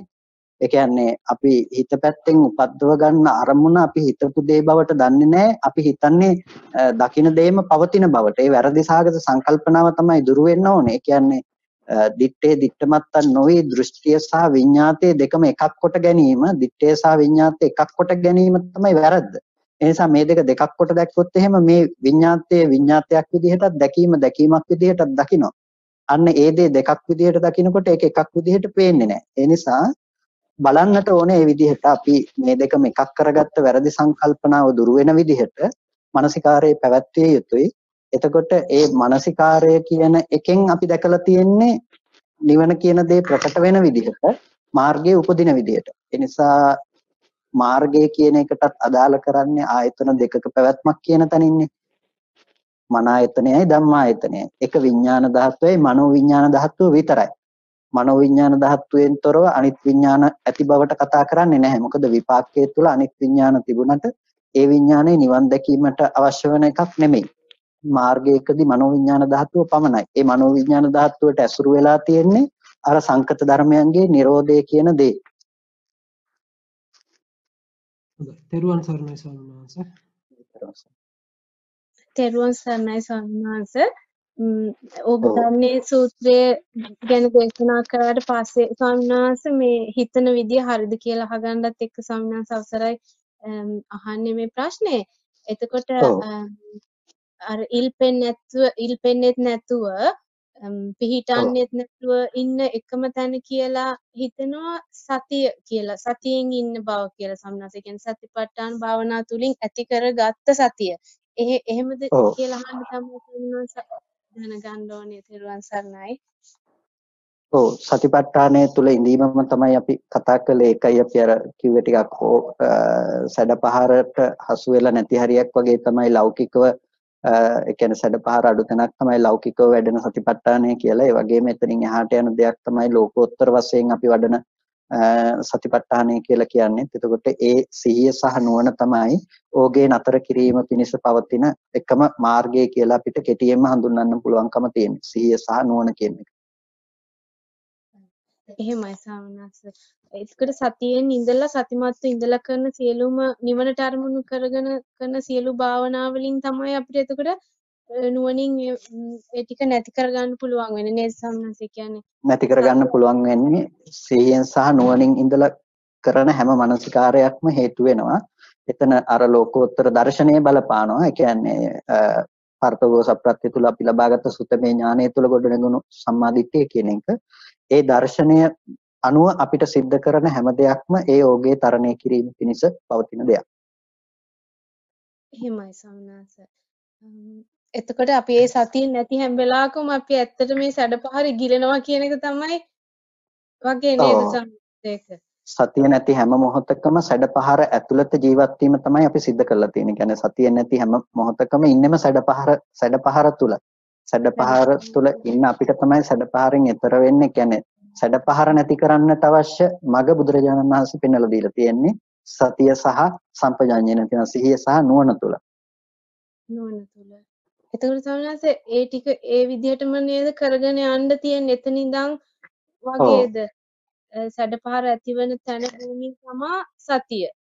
එතකොට සතියෙන් ඉඳලා තමයි සිහියෙන් සහ නුවණින් කටයුතු කරගෙන දිගටම ඉන්න තියෙන්නේ. නැතුව අපිට එකපාර නැති කරන්න කියලා බැහැනේ. ජීවිතේ ජීවත් වෙන දේවල් ඔක්කොම ඒ දිහා සතියෙන් අපිට බලාගෙන කරගෙන ඉන්න එක තමයි මාර්ගේ යනවා කියන්නේ. සතියෙන් සිහිය පැවැත්ම සහ එතන ඇත්ත දකින්න නුවණ පැවැත්ම කියන දෙකම උපකාර කරගෙන ඉඳීම තමයි මාර්ගේ යනවා කියලා කියන්නේ. ඒකට අර එකපාරම අපිට එතෙන්නපත් වීමක් ගැන කතා කරන්නේ නැහැ. ඒ නිසා තමයි අපිට ක්‍රමානුකූල වර්ධනයක් වෙන විදිහට සතිපට්ඨානය ගැන බුදුරජාණන් වහන්සේ දේශනා කරන්නේ. ඤෙය්‍ය පුද්ගලයෙකුට ප්‍රතිපදාව වැඩෙන විදිය ගැන ධර්මයේ තුල සඳහන් කරන්නේ. ඒ නිසා අපිට ඒක ක්‍රමානුකූල ලෙස ඒක දියුණු කරන්නට අවශ්‍යයි, වර්ධනය කරන්නට අවශ්‍යයි.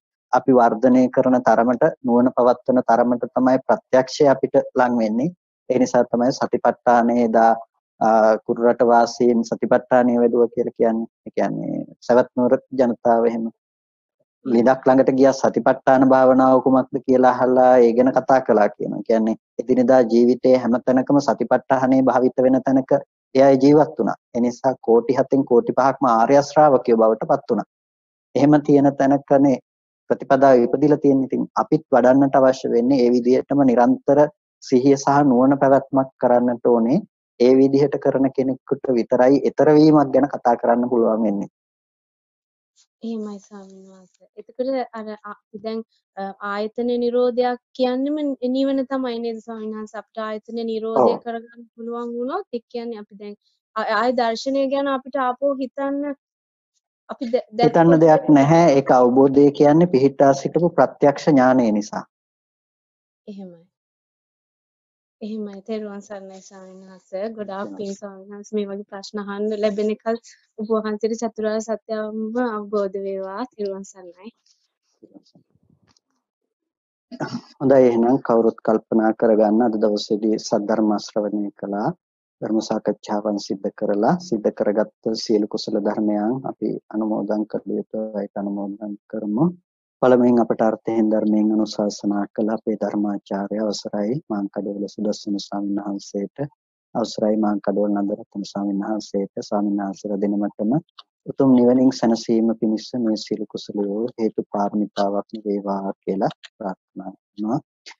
ඒ වගේම මේ ස්ථාන අධිග්‍රහිත ඉෂ්ඨකාරකාදී සියලු දේවගණ සමූහයා මේ පින් සතුටින් සාධනාවෙන් අනුමෝදන් වේවා. දෙවියන්ටත් මේ පින් උතුම් නිවනින් සැනසීමටම හේතු පාරමිතාවක්ම වේවා කියලා සාදු කියලා දෙවියන්ට පින් දෙන්න.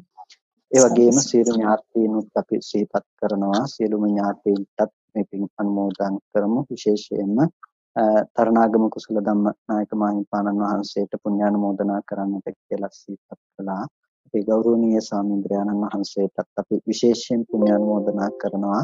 අපේ මේ පින්නතුන්ට එංගලන්තයේ සිටින සියලු පින්නතුන්ට ඒ ධර්මාලෝකය ලබා ගැනීම සඳහා අවශ්‍ය ඒ සියලුම පදනම සකස් කිරීමෙන් ගෞරවනීය නායක මාහිමිපාණන් වහන්සේ ප්‍රදාන කරගත් සෑම සියලු දෙනා නමින් මේ පරිලෝකීය සියලුම ඥාතීන්ටත් මේ කාලවක වානුව තුළ මේ පරිලෝකයේ ඉන්න පින් බලාපොරොත්තු වෙන සියලු සත්වකට මේ පින් සතුටින් සාදුනාදෙන් අනුමෝදන් වන්නට ලැබේවා.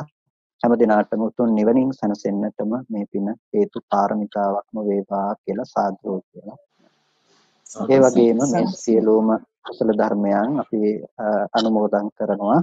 විශේෂයෙන්ම මේ කටයුත්තට දායක වුණ සෑම සියලු දෙනාටම පුණ්‍යානුමෝදනා කරනවා. සම්බෝධි විහාරයේ අපේ අවසරයි මඩුගල්ලේ මහානාම ස්වාමීන් වහන්සේට, ඒ වගේම අපේ ඩොන් මහත්මයා, ඒ වගේම මද්රිකාම සමන් මහත්මයා ඇතුළු සියලු දෙනාට අපේ ලංකාවෙන් ඒ පිළිබඳව කසුන් මහත්මයා අනුරාධපුර ඇතුළු ඒ සියලුම පින්වත් පිරිසට, ඒ වගේම විශේෂයෙන්ම අපිට පහුගිය දවස්වල ආරාධනාවක් කෙරුණා ඕස්ට්‍රේලියාවේ පින්තුන්ටත් දේශනාවක් පවත්වන්නට ඕනේ කියලා. මම ඒ ඇත්තන්ටත් මේ වැඩසටහනට සම්බන්ධ කරගන්නට කියලා සිහිපත් වුණා සම්බන්ධ වෙන්නට කියලා.